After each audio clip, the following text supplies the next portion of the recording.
ಹುಡುಕಾಟ ಪ್ರಾರಂಭಿಸಿದ್ದು within 2 hours ಒಳಗಡೆನೆ ಸೌಜನ್ಯ ಸಿಗ್ತಾಳೆ. ಆದ್ರೆ ಶವ ಆಗಿ ಅವಳ ಕೈಗಳನ್ನ ಅವಳದೇ ದುಪಟ್ಟ ಅಂಡ್ ID ಕಾರ್ಡ್ ಇಂದ ಮರಕ್ಕೆ ಕಟ್ಟಿರ್ತಾರೆ. And most brutal part is ಅವಳ ಯೋನಿ, ಅವಳ ಏನಿತ್ತು ಅದ್ರ ಒಳಗಡೆ 6 ಇಂಚ್ ಮಣ್ಣು ತುಂಬಿರ್ತಾರೆ. ಓ ಬಿಡಪ್ಪ, ನಮ್ ಪೊಲೀಸ್ ಅವ್ರಿಗೆ ತಮ್ಮ ಡ್ಯೂಟಿ ಮೇಲೆ ಎಷ್ಟೊಂದು ನಿಷ್ಠೆ ಇದೆ, ಒಂದೇ ದಿನದಲ್ಲಿ ಆರೋಪಿನ ಹಿಡಿದ್ ಬಿಟ್ರಲ್ಲ ಅಂತ ಪೊಲೀಸ್ ಅವ್ರ ಮೇಲೆ ಫುಲ್ ಒಂಥರ ಹೊಗಳ್ತಾ ಇರ್ತಾರೆ. ಆದ್ರೆ ಪಾಪ ಜನರಿಗೆ ಎಲ್ಲಿ ಗೊತ್ತಿತ್ತು ಈ ಕೇಸ್ ನ ರಿಯಲ್ ಆರೋಪಿ ಬೇರೆ ಯಾರೋ ಇದಾರೆ, ಪೊಲೀಸ್ ಅವರೇ ಈ ಕೇಸ್ ನ ಮಿಸ್ಲೀಡ್ ಮಾಡೋದಕ್ಕೆ ಸುಮ್ನೆ ಸಂತೋಷ್ನ ಅರೆಸ್ಟ್ ಮಾಡಿದ್ದಾರೆ ಅಂತ. ಪೊಲೀಸ್ ಅವರು ಈ ಕೇಸ್ ಅಲ್ಲಿ ಕರಪ್ಟ್ ಆಗಿದ್ದಾರೆ, ಪೊಲೀಸ್ ಅವರೇ ಸತ್ಯ ಮುಚ್ಚಿಡ್ಲಿಕ್ಕೆ ಟ್ರೈ ಮಾಡ್ತಿದ್ದಾರೆ. ಹಾಗಾಗಿ ಈ ಕೇಸ್ ನ ಇನ್ಮುಂದೆ ಪೊಲೀಸ್ ಅವರಲ್ಲದೆ CBI ಅವರು ಇನ್ವೆಸ್ಟಿಗೇಷನ್ ಮಾಡಬೇಕು, ಈ ಕೇಸ್ ನ CBI ಒಪ್ಸಿ ಅಂತ ಅಗೇನ್ ಪ್ರೊಟೆಸ್ಟ್ ಗಳು ಸ್ಟಾರ್ಟ್ ಆಗ್ತವೆ. ಸೌಜನ್ಯ ಕೇಸ್ ಒಂದೇ ಅಲ್ಲ, ನಾರಾಯಣ ಹಾಗೂ ಯಮುನಾ ಕೇಸಲ್ಲೂ, ವೇದವಲ್ಲಿ ಕೇಸಲ್ಲೂ, ಆ ಬ್ಯಾಂಕ್ ಮ್ಯಾನೇಜರ್ ನ ಕೇಸಲ್ಲೂ ಹಾಗೂ ಪದ್ಮಲತಾ ಕೇಸಲ್ಲೂ ಸೀದಾ ಡೈರೆಕ್ಟ್ ಡೌಟ್ ಬರೋದೆ ಊರಿನ ಗೌಡ್ರ ಮೇಲೆ. ಸೌಜನ್ಯ ಕೇಸ್ ಬಿಟ್ಟು ಆ ಇನ್ನೊಂದು ಕೇಸ್ ಯಾವುದು, ಅದಕ್ಕೂ ಸಂತೋಷ್ಗೂ ಏನ್ ಸಂಬಂಧ, ಅದ್ರಲ್ಲಿ ಯಾಕೆ ಸಂತೋಷ್ನ ಪೊಲೀಸ್ ಅವರು ಫಿಟ್ ಮಾಡಿದ್ರು ಅಂತ ಪ್ರತಿಯೊಂದು ಹೇಳ್ತೀನಿ. ನಾನು ಈ ಚಾನೆಲ್ ನ ಸ್ಟಾರ್ಟ್ ಮಾಡ್ದಾಗಿಂದ one of the most requested video ಬಂದು ಸೌಜನ್ಯ ಕೇಸ್ ಬಗ್ಗೆ. ಸರಿ, ನಮ್ ದೂತ ಸಭೆಯ ಪ್ರಜೆಗಳು ಇಷ್ಟೊಂದು ಕೇಳ್ತಿದಾರಲ್ಲ, ಈ ಒಂದು ಕೇಸ್ ಬಗ್ಗೆ ವಿಡಿಯೋ ಮಾಡುವ ಅಂತ ಸೌಜನ್ಯ ಕೇಸ್ ಬಗ್ಗೆ ನಾನು ರಿಸರ್ಚ್ ಸ್ಟಾರ್ಟ್ ಮಾಡಿದೆ. ಅಂಡ್ ಟ್ರಸ್ಟ್ ಮೀ, ಎಷ್ಟೊಂದು ಕಾಂಪ್ಲೆಕ್ಸ್ ಈ ಒಂದು ಕೇಸ್ ಇದೆ ಅಂತಂದ್ರೆ ನನ್ ತಲೆನೇ ಕೆಟ್ಬಿಡ್ತು. ಬಟ್ ಡೋಂಟ್ ವರಿ, ನಿಮ್ಗಂತೂ ಪ್ರತಿ ಒಂದನ್ನ ತುಂಬಾ ಸಿಂಪಲ್ ಆಗಿ ಅರ್ಥ ಮಾಡಿಸ್ತೇನೆ. ಅನ್ಕೊಳ್ಳಿ, ಒಂದು ಊರು, ಆ ಊರಲ್ಲಿ ಒಂದು ಗೌಡ್ರ ಕುಟುಂಬ ಇದೆ. ಅಂಡ್ ಆ ಗೌಡ್ರ ಕುಟುಂಬ ತುಂಬಾನೇ ಪವರ್ಫುಲ್, ಲೈಕ್ ನಾವು ಮೂವೀಸ್ ಅಲ್ಲಿ ನೋಡ್ತೀವಲ್ಲ ಹಂಗೆ. ಸೊ ಗೌಡ್ರ ಊರು ಬಂದು ಧರ್ಮಸ್ಥಳ ಅಂತ. ಆ ಒಂದು ಊರಲ್ಲಿ ಇವ್ರಿಗೆ ಸಖತ್ ಕಂಟ್ರೋಲ್ ಇರುತ್ತೆ. ಈವನ್ ಅದೇ ಒಂದು ರೀಜನ್ ಅಲ್ಲಿ ಇರುವಂತಹ ಒಂದು ತುಂಬಾನೇ ಪಾಪ್ಯುಲರ್ ದೇವಸ್ಥಾನನು ಸಹ ಇವರೇ ಕಂಟ್ರೋಲ್ ಮಾಡ್ತಿರ್ತಾರೆ. ಆ ಒಂದು ದೇವಸ್ಥಾನ ಇಂದ ಈ ಗೌಡ್ರ ಕುಟುಂಬಕ್ಕೆ ಎಷ್ಟೊಂದು ದುಡ್ಡು ಬರ್ತಾ ಇರುತ್ತೆ ಅಂತಂದ್ರೆ, ಅದೇ ದುಡ್ಡಲ್ಲಿ ಇವರು ಬೇಜನ್ ಪ್ರೈವೇಟ್ ಪ್ರೈಮರಿ ಅಂಡ್ ಹೈಸ್ಕೂಲ್ಸ್ ನ ಸ್ಥಾಪನೆ ಮಾಡಿರ್ತಾರೆ, ಬೇಜನ್ ಪ್ರೈವೇಟ್ ಮೆಡಿಕಲ್ ಕಾಲೇಜಸ್ ಇರ್ತವೆ, ಅಂಡ್ ಬೇಜನ್ ಪ್ರೈವೇಟ್ ದೊಡ್ಡ ಹಾಸ್ಪಿಟಲ್ಸ್ ಇರ್ತವೆ. ಒಟ್ಟಲ್ಲಿ ಹೇಳ್ಬೇಕು ಅಂತಂದ್ರೆ ದುಡ್ಡಿನ ಸುರಿಮಳೆ ಇವ್ರಿಗೆ. ನೋಡಿ, ನಮ್ಮ ಭಾರತ ದೇಶದಲ್ಲಿ ಒಂದು ಕಾನೂನಿದೆ, ದ ರಿಲಿಜಿಯಸ್ ಎಂಡೋಮೆಂಟ್ ಆಕ್ಟ್ 1863 ಅಂತ.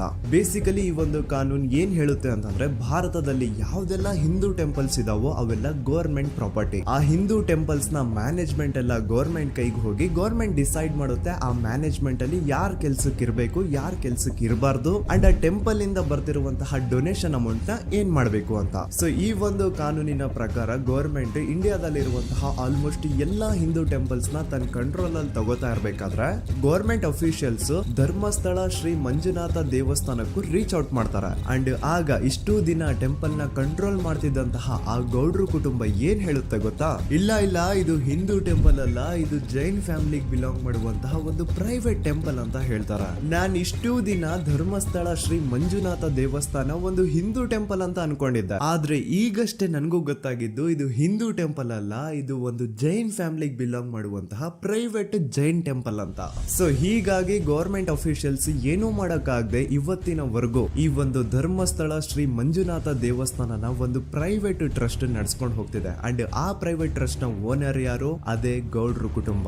ನೋಡಿ, ನಾನು ಈ ವಿಡಿಯೋದಲ್ಲಿ ಯಾರ್ದನ್ನು ರಿಯಲ್ ನೇಮ್ಸ್ ನ ಬಳಸ್ತಿಲ್ಲ. ಪ್ರೀವಿಯಸ್ಲಿ ಬೇರೆ ಯೂಟ್ಯೂಬರ್ಸ್ ತಮ್ಮ ವಿಡಿಯೋಸ್ ಅಲ್ಲಿ ರಿಯಲ್ ನೇಮ್ಸ್ ನ ಬಳಸಿದ್ದಾರೆ ಅನ್ನೋ ಒಂದೇ ಒಂದು ಕಾರಣಕ್ಕೆ ಅವ್ರ ವಿಡಿಯೋಸ್ ನ ಡಿಲೀಟ್ ಮಾಡಿಸಿದ್ದಾರೆ. ಸೊ ಅವ್ರ ಜೊತೆ ಆಗಿದ್ದು ನನ್ ಜೊತೆ ಆಗೋದ್ ಬೇಡ, ಸತ್ಯ ಮುಚ್ಚೋಗೋದು ನನ್ಗೆ ಇಷ್ಟ ಇಲ್ಲ. ಹಾಗಾಗಿ ನಾನು ಇಲ್ಲಿ ರಿಯಲ್ ನೇಮ್ಸ್ ನ ಬಳಸ್ತಿಲ್ಲ. ಆದ್ರೆ ನಾನು ಯಾರನ್ನ ಪಾಯಿಂಟ್ ಔಟ್ ಮಾಡಿ ಹೇಳ್ತಿದ್ದೀನಿ ಅನ್ನೋದು ಮಾತ್ರ ನಿಮಗೆ ತುಂಬಾ ಕ್ಲಿಯರ್ಲಿ ಅರ್ಥ ಆಗುತ್ತೆ. Don't worry.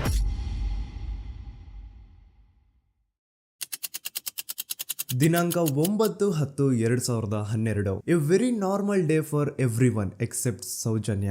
ಧರ್ಮಸ್ಥಳ ಹತ್ರ ಇರುವಂತಹ ಪಂಗಳ್ ಅನ್ನೋ ಒಂದು ಸಣ್ಣ ಹಳ್ಳಿಗೆ ಬಿಲಾಂಗ್ ಮಾಡುವಂತಹ ಸೌಜನ್ಯ ತುಂಬಾನೇ ಒಳ್ಳೆ ಹುಡುಗಿ. SDM ಕಾಲೇಜ್ ಆಫ್ ಉಜ್ರಿಯಲ್ಲಿ 2nd PUC ಓದ್ತಿದ್ದಂತಹ ಇವಳು ತುಂಬಾನೇ ಬ್ರೈಟ್ ಸ್ಟೂಡೆಂಟ್ ಕೂಡ. ಸೊ ಒಂದು ದಿನ ಅಂದ್ರೆ 9 ಅಕ್ಟೋಬರ್ 2012 ಬೆಳಿಗ್ಗೆ 7:30-8 ಗಂಟೆ ಹಾಗೆ ಆಸ್ ಯೂಶುವಲ್ ತನ್ನ ಕಾಲೇಜ್ ಹೋಗೋದಕ್ಕೆ ರೆಡಿ ಆಗ್ತಿರ್ತಾಳೆ. ಅವತ್ತು ಮಂಗಳವಾರದ ದಿನ ಅಂಡ್ ಅವತ್ತು ಲೋಕಲ್ ಫೆಸ್ಟಿವಲ್ ಬೇರೆ ಇರುತ್ತೆ, ಹೊಸ ಅಕ್ಕಿ ಅಂತ. ಈ ಒಂದು ಲೋಕಲ್ ಫೆಸ್ಟಿವಲ್ ದಿನ ಮನೆ ಒಳಗಡೆ ಏನೇ ಅಡುಗೆ ಮಾಡಿದ್ರು ಹೊಸ ಅಕ್ಕಿನೇ ಬಳಸಬೇಕು. ಸೊ ಹೊಸ ಅಕ್ಕಿ ತಂದು ಬ್ರೇಕ್ಫಾಸ್ಟ್ ನ ರೆಡಿ ಮಾಡೋಷ್ಟ್ರಲ್ಲಿ ಸೌಜನ್ಯ ಅವ್ರ ತಾಯಿ ತುಂಬಾ ಲೇಟ್ ಮಾಡ್ತಾರೆ. ಸೊ ಕಾಲೇಜ್ಗೆ ಲೇಟ್ ಆಗ್ತಿದೆ ಅಂತ ಈ ಸೌಜನ್ಯ ಟಿಫಿನ್ ಸಹ ಮಾಡದೆ ಹಾಗೆ ಹೋಗ್ತಾಳೆ. ಅವಳ ತಲೆಯಲ್ಲಿ ಏನಿತ್ತು ಅಂತಂದ್ರೆ, ಹೆಂಗೋ ಇವತ್ತು ಲೋಕಲ್ ಫೆಸ್ಟಿವಲ್ ಬೇರೆ ಇದೆ, ಹಾಗಾಗಿ ಮೇ ಬಿ ಕಾಲೇಜು ಬೇಗ ಬಿಡ್ಬೋದು, ಸೊ ಮಧ್ಯಾಹ್ನ ಡೈರೆಕ್ಟ್ ಮನೆಗೆ ಬಂದು ಊಟ ಬಿಡು ಅಂತ ಅವಳು ಅನ್ಕೊಂಡಿರ್ತಾಳೆ. ಆದ್ರೆ ಕಾಲೇಜ್ ಹೋಗಾದ್ಮೇಲೆ ಗೊತ್ತಾಗುತ್ತೆ ಅವತ್ತು ಅವಳಿಗೆ ಸ್ಪೆಷಲ್ ಕ್ಲಾಸಸ್ ಬೇರೆ ಇದೆ ಅಂತ. ಸೌಜನ್ಯ ಬ್ರೇಕ್ಫಾಸ್ಟ್ ಕೂಡ ಮಾಡಿರಲ್ಲ ಅಂಡ್ ಲಂಚ್ ಬಾಕ್ಸ್ ಕೂಡ ತಂದಿರಲ್ಲ. ಹಾಗಾಗಿ ಲಂಚ್ ಟೈಮ್ ಅಲ್ಲಿ ಸೌಜನ್ಯನ ಒಬ್ಳು ಫ್ರೆಂಡ್ ಜಾನ್ವಿ ತಾನ್ ತಂದಿರುವಂತಹ ಲಂಚ್ ಬಾಕ್ಸ್ ಅಲ್ಲಿ ಒಂದಿಷ್ಟು ಲಂಚ್ ನ ಆಫರ್ ಮಾಡ್ತಾಳೆ. ಆದ್ರೆ ಸೌಜನ್ಯ ಪರವಾಗಿಲ್ಲ ನೀನ್ ತಿನ್ನು, ನಾನ್ ಮನೆಗೆ ಹೋಗ್ಬಿಟ್ಟು ಊಟ ಮಾಡ್ಕೊಂತೀನಿ ಅಂತ ಹೇಳ್ತಾಳೆ. ಸುಮಾರು ಮಧ್ಯಾಹ್ನದ 3:45ಕ್ಕೆ ಕಾಲೇಜ್ ಬಿಡುತ್ತೆ. ಸೌಜನ್ಯ ಕಾಲೇಜ್ ಇಂದ ಬಸ್ ಅಲ್ಲಿ ಬಂದು ನೇತ್ರಾವತಿ ಬಸ್ ಸ್ಟಾಪ್ ಹತ್ರ ಇಳ್ಕೋತಾಳೆ. ಅವಳ ಜೊತೆ ಅವಳ ಕ್ಲಾಸ್ ಮೇಟ್ಸ್ ಅಂಡ್ ಫ್ರೆಂಡ್ಸ್ ಎಲ್ಲ ಇರ್ತಾರೆ. ಸೊ ಅವ್ರಿಗೆಲ್ಲ ಬಾಯ್ ಹೇಳ್ಬಿಟ್ಟು ಸೌಜನ್ಯ ತನ್ನ ಮನೆ ಕಡೆಗೆ ಹೊರಡ್ತಾಳೆ. ನೇತ್ರಾವತಿ ಬಸ್ ಸ್ಟಾಪ್ ಇಂದ ಸೌಜನ್ಯ ಮನೆಗೆ 20 ಮಿನಿಟ್ಸ್ ನ ವಾಕ್ ಇರುತ್ತೆ. ಮ್ಯಾಕ್ಸ್ ಟು ಮ್ಯಾಕ್ಸ್ 30 ಮಿನಿಟ್ ಹಿಡಿಬಹುದು. ಸೊ ಸೌಜನ್ಯ ನಡ್ಕೊಂಡು ಮನೆ ಕಡೆಗೆ ಹೋಗ್ತಾ ಇರ್ತಾಳೆ. ಒಂದ್ ಸ್ವಲ್ಪ ದೂರದಲ್ಲಿ ಪ್ರಕೃತಿ ಹಾಸ್ಪಿಟಲ್ ಅಂತ ಒಂದಿರುತ್ತೆ. ಅಲ್ಲಿನ ಸೆಕ್ಯೂರಿಟಿ ಗಾರ್ಡ್ ಸೌಜನ್ಯ ನಡ್ಕೊಂಡು ಹೋಗ್ತಾ ಇರೋದನ್ನ ನೋಡ್ತಾನೆ ಕೂಡ. ನಂತರ ಸೌಜನ್ಯ ಒಂದು 10 ನಿಮಿಷ ಹಂಗೆ ಮುಂದೆ ನಡ್ಕೊಂಡು ಹೋಗಾದ್ಮೇಲೆ ಸೌಜನ್ಯಗೆ ತನ್ನ ಮಾವ ಸಿಗ್ತಾರೆ. ಅವರು ಸೌಜನ್ಯನ ನೋಡಿ ಮಾತಾಡಿಸ್ತಾರೆ. ಯಾಕಮ್ಮ ಕಾಲೇಜಿಂದ ಇಷ್ಟು ಲೇಟ್ ಬರ್ತಿದೀಯಾ ಅಂತ ಕೇಳ್ತಾರೆ. ಆಗ ಸೌಜನ್ಯ ಇಲ್ಲ ಮಾವ, ಕಾಲೇಜಲ್ಲಿ ಸ್ಪೆಷಲ್ ಕ್ಲಾಸ್ ಇತ್ತು, ಹಾಗಾಗಿ ಲೇಟ್ ಆಗ್ಬಿಡ್ತು ಅಂತ ಹೇಳಿ ಒಂದೆರಡು ಮಾತಾಡಿಸಿ ನಂತರ ತನ್ನ ಮನೆ ಕಡೆಗೆ ತಾನು ಹೊರಡ್ತಾಳ. ಈಗ ಆ ಒಂದು ಪಾಯಿಂಟ್ ಇಂದ ಸೌಜನ್ಯಗೆ ತನ್ನ ಮನೆ ಹೋಗ್ಲಿಕ್ಕೆ 10 ನಿಮಿಷ ಬೇಕು. ಮ್ಯಾಕ್ಸ್ ಟು ಮ್ಯಾಕ್ಸ್ 20 ಮಿನಿಟ್ ಅನ್ಕೊಳ್ಳಿ. 3:45ಕ್ಕೆ ಕಾಲೇಜ್ ಬಿಟ್ರೆ ಅರೌಂಡ್ 4:30ಗೆ ಮನೇಲಿ ಇರ್ಬೇಕಾಗಿದ್ದು ಹುಡುಗಿ 6:30-7 ಗಂಟೆ ಆಗಿದ್ರು ಮನೆಗೆ ಸೇರಿರಲ್ಲ. ಸೊ ಮನೇಲಿ ಸೌಜನ್ಯ ಅವ್ರ ತಾಯಿಗೆ ಟೆನ್ಷನ್ ಸ್ಟಾರ್ಟ್ ಆಗುತ್ತೆ. ಏನಪ್ಪಾ ಈ ಹುಡುಗಿ ಎಷ್ಟೊತ್ತಾದ್ರೂ ಇನ್ನು ಮನೆಗ್ ಬಂದಿಲ್ವಲ್ಲ ಅಂತ. ಸೊ ಅವ್ರೇನ್ ಮಾಡ್ತಾರೆ, ಸೌಜನ್ಯ ಅವ್ರ ತಂದೆ ಕಾಲ್ ಮಾಡ್ಬಿಟ್ಟು ರೀ ಹಿಂಗೆ 3:30-4 ಗಂಟೆಗೆ ಕಾಲೇಜಿಂದ ಮನೆಗ್ ಬರ್ತಿದ್ದಿದ್ ನಮ್ ಹುಡುಗಿ ಇವತ್ತು 7 ಗಂಟೆ ಆದ್ರೂ ಇನ್ನು ಮನೆಗ್ ಬಂದಿಲ್ಲ, ನೀವು ಸ್ವಲ್ಪ ಬೇಗ ಮನೆಗ್ ಬಂದು ವಿಚಾರಿಸಿ ಅಂತ ಗಾಬ್ರಿಲಿ ಹೇಳ್ತಾರೆ. ಸರಿ ಅಂತ ಸೌಜನ್ಯ ಅವ್ರ ತಂದೆ ಮನೆಗ್ ಬಂದ್ಬಿಟ್ಟು ಸೌಜನ್ಯನ ಫ್ರೆಂಡ್ಸ್ ಕ್ಲಾಸ್ ಮೇಟ್ಸ್ ಯಾರ್ದೆಲ್ಲ ಅವ್ರ ಹತ್ರ ನಂಬರ್ ಇರುತ್ತೋ ಅವ್ರಿಗೆಲ್ಲ ಕಾಲ್ ಮಾಡ್ಬಿಟ್ಟು ಸೌಜನ್ಯ ಬಗ್ಗೆ ಕೇಳ್ತಾರೆ. ನಮ್ ಹುಡುಗಿ ಏನಾದ್ರೂ ನಿಮ್ ಮನೆಗ್ ಬಂದಿದ್ದಾಳ ಅಮ್ಮ ಅಂತ. ಆದ್ರೆ ಸೌಜನ್ಯನ ಫ್ರೆಂಡ್ಸ್ ಅಂಡ್ ಕ್ಲಾಸ್ ಮೇಟ್ಸ್ ಎಲ್ಲ ಇಲ್ಲ ಅಂಕಲ್, ನಮ್ ಮನೆಗಂತೂ ಸೌಜನ್ಯ ಏನು ಬಂದಿಲ್ಲ, ಅವಳು ಬಸ್ ಸ್ಟಾಪ್ ಇಂದ ಸೀದಾ ನಿಮ್ ಮನೆ ಕಡೆಗೇನೆ ಹೊರಟ್ಲಲ್ವಾ, ಯಾಕೆ ಇನ್ನೂ ಬಂದಿಲ್ವಾ ಅಂತ ಕೇಳ್ತಾರ. ಆಗ ಸೌಜನ್ಯ ಅವ್ರ ತಂದೆ ಇಲ್ಲಮ್ಮ ಬಂದಿಲ್ಲ, ಹಾಗಾಗಿನೇ ಕಾಲ್ ಮಾಡಿರೋದು ಅಂತ ಹೇಳಿ ಕಾಲ್ ಕಟ್ ಮಾಡ್ತಾರ. ದೆನ್ ಸೌಜನ್ಯ ಅವ್ರ ತಂದೆ ಸೌಜನ್ಯ ಅವ್ರ ಮಾವ ಕಾಲ್ ಮಾಡ್ತಾರ. ಅಳಿಯ ಎಲ್ಲಿದ್ಯಾ, ನನ್ ಮಗಳು ಇನ್ನು ಮನೆಗ್ ಬಂದಿಲ್ಲ, ನೀನೇನಾದ್ರೂ ಅವಳನ್ನ ನೋಡ್ದ ಅಂತ ಕೇಳ್ತಾರ. ಆ ಕಡೆಯಿಂದ ಅವರು ಸೌಜನ್ಯನ ಮಾವ ಹೇಳ್ತಾರೆ, ಹ್ಞೂ ನಾನ್ ನೋಡ್ದೆ, 4:15 ಹಾಗೆ ಆ ಹುಡುಗಿ ಕಾಲೇಜಿಂದ ಬರ್ಬೇಕಾದ್ರೆ ನನಗ್ ಕಾಣಿಸಿದ್ಲು, ನಾನ್ ಸ್ವಲ್ಪ ಮಾತಾಡ್ದೆ ಅವಳ ಹತ್ರ, ಅದಾದ್ಮೇಲೆ ಅವಳು ಮನೆ ಕಡೆ ಹೋದ್ಲಲ್ಲ, ಯಾಕೆ ಇನ್ನೂ ಬಂದಿಲ್ವಾ ಅಂತ ಅವರೇ ಉಲ್ಟಾ ಕ್ವಶನ್ ಕೇಳ್ತಾರ. ಈ ಕಡೆ ಸೌಜನ್ಯ ಅವ್ರ ತಂದೆ ಇಲ್ಲ 7 ಗಂಟೆ ಆದ್ರೂ ಮಗು ಇನ್ನು ಮನೆಗ್ ಬಂದಿಲ್ಲ, ನಮ್ಗೆ ಯಾಕೋ ತುಂಬಾ ಗಾಬರಿ ಆಗ್ತಿದೆ, ನೀನೊಂದ್ ಕೆಲ್ಸ ಮಾಡು, ನಮ್ಮವ್ರನ್ನೆಲ್ಲ ಸೇರ್ಸು, ಎಲ್ರೂ ಸೇರಿ ಹುಡುಕುವ ಅವಳನ್ನ ಅಂತ ಸುಮಾರು ರಾತ್ರಿ 7 ಗಂಟೆಯಿಂದ ಹಿಡಿದು 11 ಗಂಟೆವರೆಗೂ ಸೌಜನ್ಯನ ಮನೆಯವರು ಅಂಡ್ ಊರಿನ ಜನ 200-300 ಜನ ಸೇರ್ಕೊಂಡು ಸೌಜನ್ಯನ ಹುಡುಕ್ತಾರೆ. ಆದ್ರೆ ಸೌಜನ್ಯನ ಒಂದು ಸುಳಿವು ಸಿಗಲ್ಲ. ಸೊ ಕೊನೆಗೆ ಸಹಾಯ ಕೇಳ್ತಾ ರಾತ್ರಿ 11 ಗಂಟೆ ಹಾಗೆ ಸೌಜನ್ಯನ ತಂದೆ ತಾಯಿ ಅಂಡ್ ಊರಿನ ಜನ ಎಲ್ಲ ಬೆಳ್ತಂಗಡಿ ಪೊಲೀಸ್ ಸ್ಟೇಷನ್ ಹತ್ರ ಹೋಗ್ತಾರ. ಅಲ್ಲಿ ಪೊಲೀಸ್ ಅವ್ರ ಹತ್ರ ಕಾಲೇಜ್ ಹೋಗಿದ್ ನಮ್ ಹುಡುಗಿ ಇಷ್ಟೊತ್ತಾದ್ರೂ ಇನ್ನು ಮನೆಗ್ ಬಂದಿಲ್ಲ, ಎಷ್ಟು ಹುಡುಕಿದ್ರು ಸಿಗ್ತಾ ಇಲ್ಲ, ಸೊ ಪ್ಲೀಸ್ ಒಂದು ಮಿಸ್ಸಿಂಗ್ ರಿಪೋರ್ಟ್ ನ ಫೈಲ್ ಮಾಡಿ ನಮ್ ಹುಡುಗಿನ ಹುಡುಕೊಡಿ ಅಂತ ಕೇಳ್ಕೊತಾರ. ಆದ್ರೆ ಪೊಲೀಸ್ ಅವರು ಒಪ್ಪಲ್ಲ. ಇಲ್ಲ ಯಾವುದೇ ಪರ್ಸನ್ ಮಿಸ್ಸಿಂಗ್ ಆದ್ರೆ ಆಫ್ಟರ್ 24 ಅವರ್ಸ್ ಆದ್ಮೇಲೆನೆ ರಿಪೋರ್ಟ್ ಫೈಲ್ ಮಾಡಕ್ಕಾಗೋದು. ಸೊ ನೀವ್ ಒಂದ್ ಕೆಲ್ಸ ಮಾಡಿ, ಈಗ ಮನೆಗ್ ಹೋಗಿ ನಾಳೆ ಬೆಳಿಗ್ಗೆವರೆಗೂ ನೋಡಿ, ನಾಳೆ ಬೆಳಿಗ್ಗೆವರೆಗೂ ನಿಮ್ ಮಗಳು ನಿಮ್ ಮನೆಗ್ ಬಂದಿಲ್ಲ ಅಂತಂದ್ರೆ ಆಗ ಬಂದ್ಬಿಟ್ಟು ಮಿಸ್ಸಿಂಗ್ ರಿಪೋರ್ಟ್ ನ ಫೈಲ್ ಮಾಡಿಸಿ ಅಂತ ಹೇಳಿ ಕಳಿಸ್ತಾರ. ಆಗ ಆಲ್ಮೋಸ್ಟ್ ಮಿಡ್ ನೈಟ್ ಆಗಿರೋದ್ರಿಂದ ಅಂಡ್ ಮಳೆ ಬೇರೆ ತುಂಬಾ ಜೋರಾಗಿ ಬರ್ತಾ ಇರುತ್ತೆ. ಸೊ ಈ ಸಿಚುವೇಶನ್ ಅಲ್ಲಿ ಸೌಜನ್ಯನ ಹುಡುಕ್ಲಿಕ್ಕೆ ಆಗಲ್ಲ. ನಾಳೆ ಬೆಳಿಗ್ಗೆ ಸೇರ್ಕೊಂಡು ಅಗೇನ್ ಎಲ್ರು ಸೌಜನ್ಯನ ಹುಡುಕುವ ಅಂತ ಸೌಜನ್ಯನ ಮನೆಯವರು ಅಂಡ್ ಊರಿನ ಜನ ಎಲ್ರು ತಮ್ಮ ಮನೆಗೆ ಹೋಗ್ಬಿಡ್ತಾರ.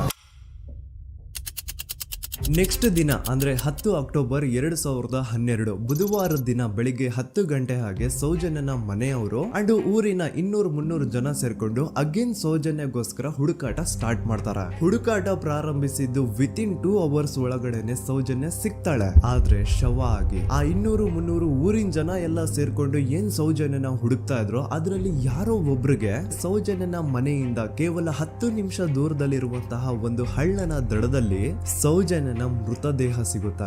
ಈಗ ಸತ್ತಿರುವಂತಹ ಸೌಜನ್ಯನ ಡೆಡ್ ಬಾಡಿ ಯಾವ ಒಂದು ಕಂಡೀಷನ್ ಅಲ್ಲಿ ಇತ್ತು ಅಂತ ಹೇಳ್ತೀನಿ, ಸ್ವಲ್ಪ ಗಮನ ಇಟ್ಟು ಕೇಳಿಸ್ಕೊಳ್ಳಿ. ಅವಳ ಕೈಗಳನ್ನ ಅವಳದೇ ದುಪಟ್ಟ ಅಂಡ್ ID ಕಾರ್ಡ್ ಇಂದ ಮರಕ್ಕೆ ಕಟ್ಟಿರ್ತಾರ.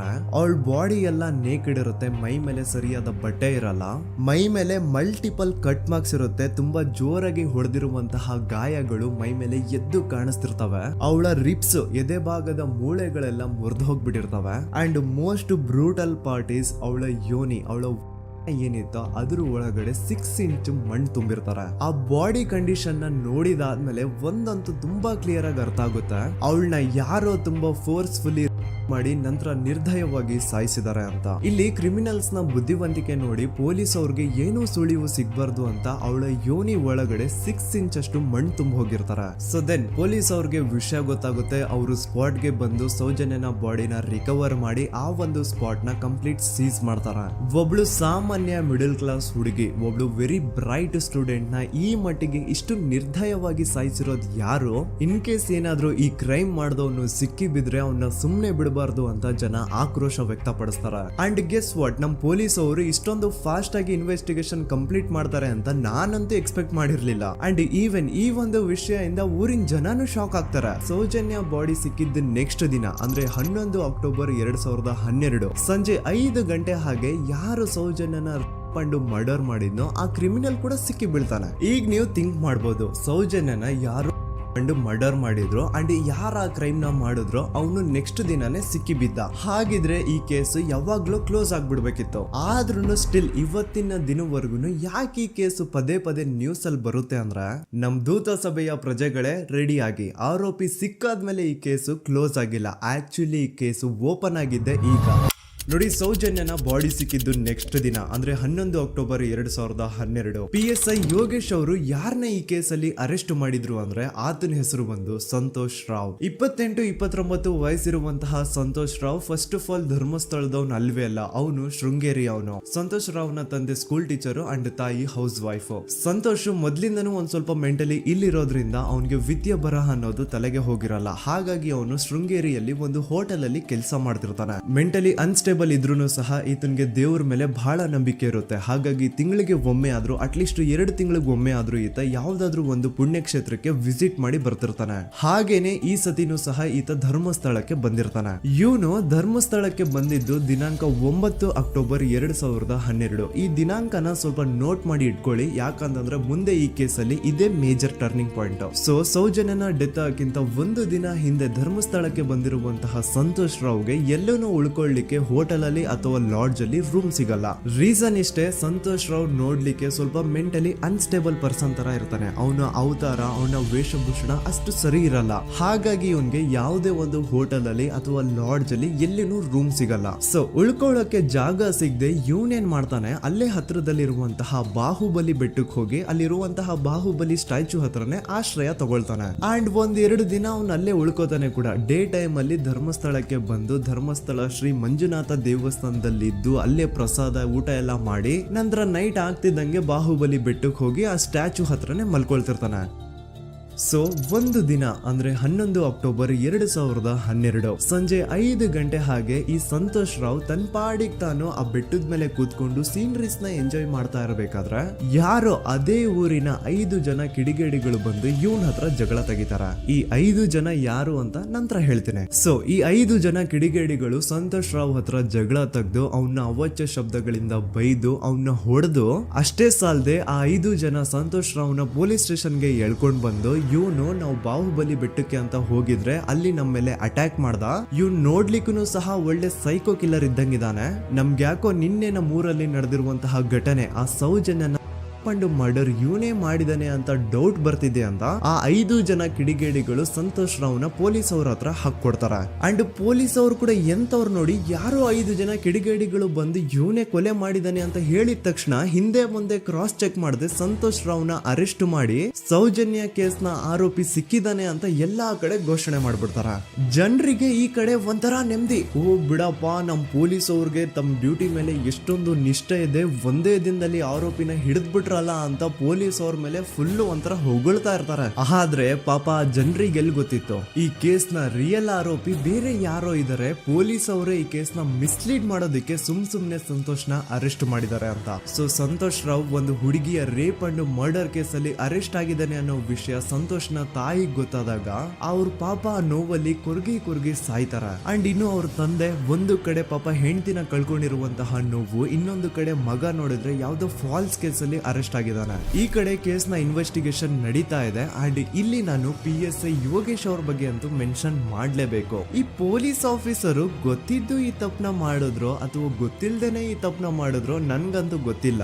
ಸೊ ಇವ್ರು ಏನ್ ಮಾಡ್ತಾರೆ ಅಂತಂದ್ರೆ, ಸೌಜನ್ಯನ ಬಾಡಿನ ಪೋಸ್ಟ್ ಮಾರ್ಟಮ್ ಗೆ ಕಳಿಸಿದಾಗ ಡಾಕ್ಟರ್ಸ್ ಹಂಗೋ ಹಿಂಗೋ ಮಾಡಿ ಇಂದ ಕೆಲವೊಂದು ಸ್ಪರ್ಮ್ ನ ಸ್ಯಾಂಪಲ್ಸ್ ಕಲೆಕ್ಟ್ ಮಾಡ್ತಾರೆ. ಅದನ್ನ ಅವರು PSI ಯೋಗೇಶ್ಗೆ ಕೊಟ್ಟು ಇದನ್ನ ವಿತಿನ್ 72 ಅವರ್ಸ್ ಒಳಗಡೆ ಇನ್ನೊಂದು ಲ್ಯಾಬ್ ಗೆ ಸಬ್ಮಿಟ್ ಮಾಡಿ ಅಂತ ತುಂಬಾ ಕ್ಲಿಯರ್ ಆಗಿ ಹೇಳ್ತಾರೆ. ಆದ್ರೆ PSI ಯೋಗೇಶ್ ಆ ಸ್ಪರ್ಮ್ ಸ್ಯಾಂಪಲ್ಸ್ ನ ವಿತಿನ್ 72 ಅವರ್ಸ್ ಒಳಗಡೆ ಲ್ಯಾಬ್ ಕಳ್ಸೋದಿರ್ಲಿ, ಅದನ್ನ 12 ದಿನ ಆದ್ಮೇಲೆ ಲ್ಯಾಬ್ ಕಳಿಸ್ತಾರೆ. ಅಷ್ಟೊತ್ತಿಗೆ ಆಲ್ರೆಡಿ ಆ ಸ್ಪರ್ಮ್ ಸ್ಯಾಂಪಲ್ಸ್ ಗೆಲ್ಲ ಫಂಗಸ್ ಹಿಡಿದು ಅದು ಅನ್ಫಿಟ್ ಫಾರ್ ಟೆಸ್ಟಿಂಗ್ ಅಂತ ಬರುತ್ತೆ. ಈಗ ನೀವೇ ಹೇಳಿ, ಎಂತ ಡಂಬೆಸ್ಟ್ ಪರ್ಸನ್ ಪೊಲೀಸ್ ಆಫೀಸರ್ ಆಗಿದ್ರು ಅವನ ಹತ್ರ ಒಂದು ಮರ್ಡರ್ ಕೇಸ್ ಬಂದಾಗ ಅವನ ಹತ್ರ ಇರೋ ಮೇನ್ ಸಾಕ್ಷಿನೇ, ಮೇನ್ ಎವಿಡೆನ್ಸ್ ಆ ಹುಡುಗಿಯ ಇಂದ ಕಲೆಕ್ಟ್ ಆಗುವಂತಹ ಸ್ಪರ್ಮ್ ಸ್ಯಾಂಪಲ್ಸ್. ಸೊ ಅದನ್ನ ಮೊದಲು ಲ್ಯಾಬ್ ಕಳಿಸಿ ಅದನ್ನ ಐಡೆಂಟಿಫೈ ಮಾಡೋದು ಪೊಲೀಸ್ ಅವರ ಫಸ್ಟ್ ಡ್ಯೂಟಿ. ಆದ್ರೆ ಇಲ್ಲಿ PSI ಯೋಗೇಶ್ ಅವರು ಇದನ್ನೇ ಮರ್ತು ಹೋದ್ರು ಅಂತ ನೋಡಿ. ಯಾವುದೇ ಒಂದು ಕೇಸ್ ಅಲ್ಲಿ ಪೊಲೀಸ್ ಅವರು ಆದಷ್ಟು ಎವಿಡೆನ್ಸ್ ನ ಕಲೆಕ್ಟ್ ಮಾಡೋದಕ್ಕೆ ಟ್ರೈ ಮಾಡ್ತಾರೆ.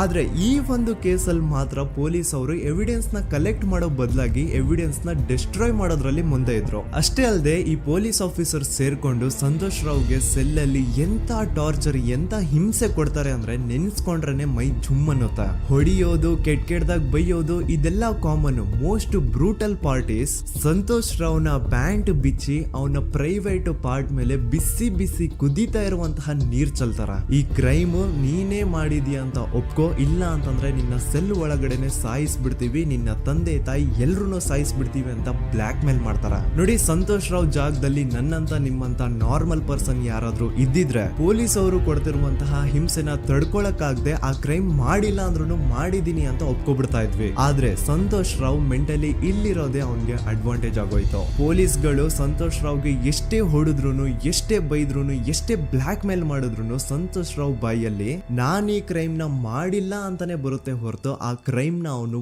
ಒಪ್ಕೊಳ್ಳೋದೇ ಇಲ್ಲ. ದೆನ್ ಕೋರ್ಟ್ ಟ್ರಯಲ್ಸ್ ಸ್ಟಾರ್ಟ್ ಆಗುತ್ತೆ. ಈ ಕ್ರೈಮ್ ನ ಸಂತೋಷೇ ಮಾಡಿದಾನೆ ಅಂತ ಸೌಜನ್ಯ ಕಡೆಯ ಲಾಯರ್ ವಾದ ಮಾಡ್ತಾನೆ. ಅದಕ್ಕೆ ಆಪೋಸಿಟ್ ಆಗಿ ಸಂತೋಷ್ ರಾವ್ ಕಡೆಯಿಂದ ಒಬ್ರು ಲಾಯರ್ ಇಲ್ಲ, ಸಂತೋಷ್ ರಾವ್ ಈ ಕ್ರೈಮ್ ನ ಮಾಡ್ಲಿಕ್ಕೆ ಸಾಧ್ಯನೇ ಇಲ್ಲ ಅಂತ ವಾದ ಮಾಡ್ತಿರ್ತಾರೆ. ಅಂಡ್ ಕೋರ್ಟ್ ಇಂದ ಆಚೆಗಡೆ ಸಂತೋಷ್ ರಾವ್ ನ ಅಗೇನ್ಸ್ಟ್ ಸ್ಟೂಡೆಂಟ್ಸ್ ಪ್ರೊಟೆಸ್ಟ್ ನಡೆಯುತ್ತೆ, ಪಬ್ಲಿಕ್ ಪ್ರೊಟೆಸ್ಟ್ ನಡೆಯುತ್ತೆ. ಅರೆಸ್ಟ್ ಆಗಿರುವಂತಹ ಸಂತೋಷ್ ರಾವ್ಗೆ ಗಲ್ಲಿಗೇರಿಸ್ರಿ ಅಂತ ಅವ್ರು ಡಿಮ್ಯಾಂಡ್ ಮಾಡ್ತಿರ್ತಾರೆ. ಸೊ ಹೀಗೆ ಒಂದು 2-3 ವರ್ಷ ಕಳೆದು ಹೋಗುತ್ತೆ. ನಂತರ ಒಂದು ಕೋರ್ಟ್ ಟ್ರಯಲ್ ಅಲ್ಲಿ ಸಂತೋಷ್ ರಾವ್ ಪರವಾಗಿ ಹೋರಾಡ್ತಿದ್ದಂತಹ ಲಾಯರ್ ಯಾಕೆ ಈ ಕೇಸ್ ಅಲ್ಲಿ ಸಂತೋಷ್ ಆರೋಪಿ ಅಲ್ಲ ಅಂತ ಪ್ರೂವ್ ಮಾಡ್ಲಿಕ್ಕೆ ಕೆಲವೊಂದು ಪಾಯಿಂಟ್ಸ್ ನ ಮುಂದೆ ಇಡ್ತಾರೆ. ಅದೇನಂತಂದ್ರೆ, ಮೊದಲನೇದಾಗಿ ಸಂತೋಷ್ ರಾವ್ ಈ ಕ್ರೈಮ್ ನ ಮಾಡಿದಾನೆ ಅಂತ ಒಬ್ರು ಒಂದು ಐ ವಿಟ್ನೆಸ್ ಇರಲ್ಲ. ಇನ್ನೊಂದೇನು ಅಂತಂದ್ರೆ, ಯಾವೊಂದು ಕಂಡೀಷನ್ ಅಲ್ಲಿ, ಯಾವೊಂದು ಬ್ರೂಟಲ್ ಕಂಡೀಷನ್ ಅಲ್ಲಿ ಸೌಜನ್ಯನ ಬಾಡಿ ಸಿಕ್ಕಿತ್ತೋ ಅದನ್ನ ಗಮನದಲ್ಲಿಟ್ಕೊಂಡು ಸ್ವಲ್ಪ ಪ್ರಾಕ್ಟಿಕಲ್ ಆಗಿ ಥಿಂಕ್ ಮಾಡಿದ್ರೆ ಆ ಒಂದು ಭೀಕರ ಕ್ರೈಮ್ ನ ಒಬ್ನೇ ಮಾಡ್ಲಿಕ್ಕೆ ಸಾಧ್ಯನೇ ಇಲ್ಲ. ಇನ್ನೊಂದು ಪಾಯಿಂಟ್ ಏನು ಅಂತಂದ್ರೆ, ಸೌಜನ್ಯನ ಇಂದ ಪೊಲೀಸ್ ಅವ್ರಿಗೆ ಯಾವುದೇ ಸ್ಪರ್ಮ್ ಸ್ಯಾಂಪಲ್ ಸಿಗ್ಬಾರ್ದು ಅಂತ 6 ಇಂಚು ಅಷ್ಟು ಮಣ್ಣು ಹಾಕಿರ್ತಾರ. ಸೊ ಈಗ ನೀವೇ ಹೇಳಿ, ಮೆಂಟಲಿ ಇಲ್ಲಿರುವಂತಹ ಪರ್ಸನ್ಗೆ ಇಷ್ಟೊಂದು ಬುದ್ಧಿವಂತಿಕೆ ಇರುತ್ತಾ ಅನ್ಕೊಳ್ಳಿ. ಅಷ್ಟೊಂದು ಬುದ್ಧಿವಂತಿಕೆ ಅವ್ನಿಗಿದ್ರೂನು ಆ ಕ್ರೈಮ್ ಮಾಡಾದ್ಮೇಲೆ ಅವನ ಆ ಊರಿಂದ ಓಡ್ ಹೋಗ್ಬೋದಾಗಿತ್ತು. ಆದ್ರೆ ಮತ್ತ್ಯಾಕೆ ಅವನು ಅದೇ ಊರಲ್ಲೇ ಇರ್ತಾನೆ. ಅಂಡ್ ಸೌಜನ್ಯ ಕೊನೆಯದಾಗಿ ಪ್ರಕೃತಿ ಹಾಸ್ಪಿಟಲ್ ಮುಂದ್ಗಡೆಯಿಂದ ನಡ್ಕೊಂಡು ಹೋಗ್ತಾ ಇರ್ಬೇಕಾದ್ರೆ ಆ ಪ್ರಕೃತಿ ಹಾಸ್ಪಿಟಲ್ ನ ಸೆಕ್ಯೂರಿಟಿ ಗಾರ್ಡ್ ನೋಡ್ತಾನೆ. ಅಂಡ್ ಪ್ರಕೃತಿ ಹಾಸ್ಪಿಟಲ್ ನ ಆಚೆಗಡೆ CCTV ಕ್ಯಾಮರಾನು ಇರುತ್ತೆ. ಸಡನ್ಲಿ ಆ CCTV ಫುಟೇಜ್ ಕೂಡ ಕಾಣೆ ಆಗ್ಬಿಡುತ್ತಾ. ಇನ್ನೊಂದೇನು ಅಂತಂದ್ರೆ, ಸೌಜನ್ಯನ ಮರ್ಡರ್ ಆಗಿದ್ದು ನೆಕ್ಸ್ಟ್ ದಿನಾನೇ ಪೊಲೀಸ್ ಅವರು ಆರೋಪಿನ ಹಿಡಿದ್ರು. ಸೊ ಹಾಗಿದ್ದಾಗ ಆ ಕಲೆಕ್ಟ್ ಮಾಡಿರುವಂತಹ ಸ್ಪರ್ಮ್ ಸ್ಯಾಂಪಲ್ಸ್ ನ ಲ್ಯಾಬ್ ಗೆ ಕಳಿಸಿ ಇವನೇ ಆರೋಪಿ ಅಂತ ಕನ್ಫರ್ಮ್ ಮಾಡೋ ಬದಲಾಗಿ ಯಾಕೆ ಪೊಲೀಸ್ ಅವರು ಆ ಸ್ಪರ್ಮ್ ಸ್ಯಾಂಪಲ್ಸ್ ನ ತಮ್ಮ ಹತ್ರನೇ ಇಟ್ಕೊಂಡು 12 ದಿನವರೆಗೂ ಅದಕ್ಕೆ ಫಂಗಸ್ ಹಿಡಿಯೋವರೆಗೂ ಕಾದು ಆಮೇಲೆ ಅದನ್ನ ಲ್ಯಾಬ್ ಕಳಿಸಿದ್ರು. ಅಂಡ್ ಮೇನ್ ಇಂಪಾರ್ಟೆಂಟ್ ಆಗಿ ಸಂತೋಷ್ ರಾವ್ಗೆ ಒಂದು ಗುಪ್ತ ರೋಗ ಇರುತ್ತೆ, ಅದೇ ಫಿಮೋಸಿಸ್ ಅಂತ. ಈ ಕಾಯಿಲೆ ಏನು ಅಂತ ನಾನು ಈ ವಿಡಿಯೋದಲ್ಲಿ ಡೀಟೇಲ್ಡ್ ಆಗಿ ಎಕ್ಸ್ಪ್ಲೈನ್ ಮಾಡ್ಲಿಕ್ಕೆ ಆಗಲ್ಲ. ಜಸ್ಟ್ ತಿಳ್ಕೊಳ್ಳಿ, ಈ ಒಂದು ಕಾಯಿಲೆ ಇರೋರು ಇಂಟಿಮಸಿ ಮಾಡ್ಲಿಕ್ಕೆ ಆಗಲ್ಲ. ಇನ್ ಕೇಸ್ ಮಾಡಿದ್ರು ಅವರು ಸುಖ ಅಲ್ಲ ನರಕ ಕಾಣ್ತಾರ.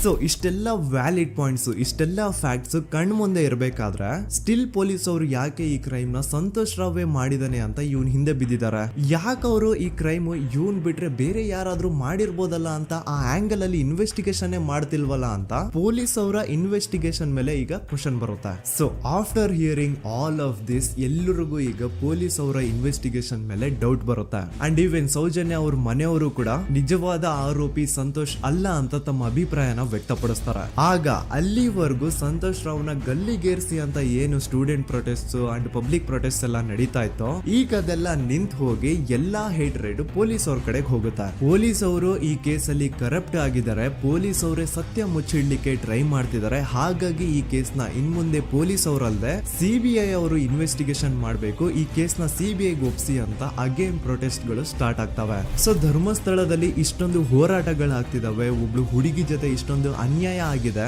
ಆದ್ರೂ ಸಹ ಧರ್ಮಾಧಿಕಾರಿ ಏನು ಮಾತೇ ಆಡ್ತಿಲ್ವಲ್ಲ ಈ ಹುಡುಗಿ ಬಗ್ಗೆ ಅಂತ ಜನರು ಪ್ರಶ್ನೆ ಮಾಡಿದಾಗ ಆಗ ಧರ್ಮಾಧಿಕಾರಿನೂ ಜನರು ಮುಂದೆ ಬಂದ್ಬಿಟ್ಟು ಈ ಕೇಸ್ನ ಸಿಬಿಐ ಒಪ್ಸಿ ಅಂತ ಹೋರಾಟ ಮಾಡ್ತಾರ. ನಂತರ ಈ ಒಂದು ಕೇಸು ಪೊಲೀಸ್ ಅವರಿಂದ ಸಿಬಿಐ ಕೈಗೆ ಹೋಗುತ್ತೆ. ಸಿಬಿಐ ಕೈಗೆ ಹೋಗಿದ ತಕ್ಷಣ ಇಲ್ಲೇನು ಸತ್ಯ ಹೊರಗೆ ಬಂದಿಲ್ಲ. ಆ ಸಿಬಿಐ ಅವರು 3-4 ವರ್ಷ ಟೈಮ್ ತಗೊಂಡು ಮತ್ತೆ ಈ ಒಂದು ಕೇಸ್ನ ರೀ ಇನ್ವೆಸ್ಟಿಗೇಷನ್ ಮಾಡ್ತಾರ. ಆದ್ರೆ ಅಲ್ಲೇನು ಇನ್ವೆಸ್ಟಿಗೇಷನ್ ಮಾಡ್ಲಿಕ್ಕೆ ಉಳ್ದೇ ಇರಲ್ಲ. ಆ ಪೊಲೀಸ್ ಅವರು ಅವ್ರ ಕೈಯಲ್ಲಿ ಈ ಕೇಸು ಇದ್ದಷ್ಟು ದಿನ ಎಷ್ಟಾಗುತ್ತೋ ಅಷ್ಟು ಎವಿಡೆನ್ಸ್ ನ ಡಿಸ್ಟ್ರಾಯ್ ಮಾಡ್ಬಿಟ್ಟಿರ್ತಾರ. ಸೊ ಹಾಗಾಗಿ ಅಲ್ಲಿ ಸಿಬಿಐ ಅವ್ರಿಗೆ ಇನ್ವೆಸ್ಟಿಗೇಷನ್ ಮಾಡ್ಲಿಕ್ಕೆ ಏನ್ ಉಳ್ದೇ ಇರಲ್ಲ. ಆದ್ರೂ ಸ್ಟಿಲ್ ಅವರು 3-4 ಇಯರ್ಸ್ ಟೈಮ್ ತಗೊಂಡು ನಂತರ ಫೈನಲಿ ಒಂದು ರಿಪೋರ್ಟ್ ನ ಕೋರ್ಟ್ ಗೆ ಸಬ್ಮಿಟ್ ಮಾಡ್ತಾರ. ಅಂಡ್ ಸಿಬಿಐ ಅವರು ಕೋರ್ಟ್ ಗೆ ಸಬ್ಮಿಟ್ ಮಾಡಿರುವಂತಹ ಆ ಒಂದು ರಿಪೋರ್ಟ್ ಅಲ್ಲಿ ಏನಿತ್ತು ಅಂದ್ರೆ ಸಿಬಿಐ ಇನ್ವೆಸ್ಟಿಗೇಷನ್ ಕನ್ಫರ್ಮ್ಸ್ ದಟ್ ಈ ಒಂದು ಕ್ರೈಮ್ ನ ಸಂತೋಷ್ ರಾವ್ ಮಾಡಿದಾನೆ ಅಂತ.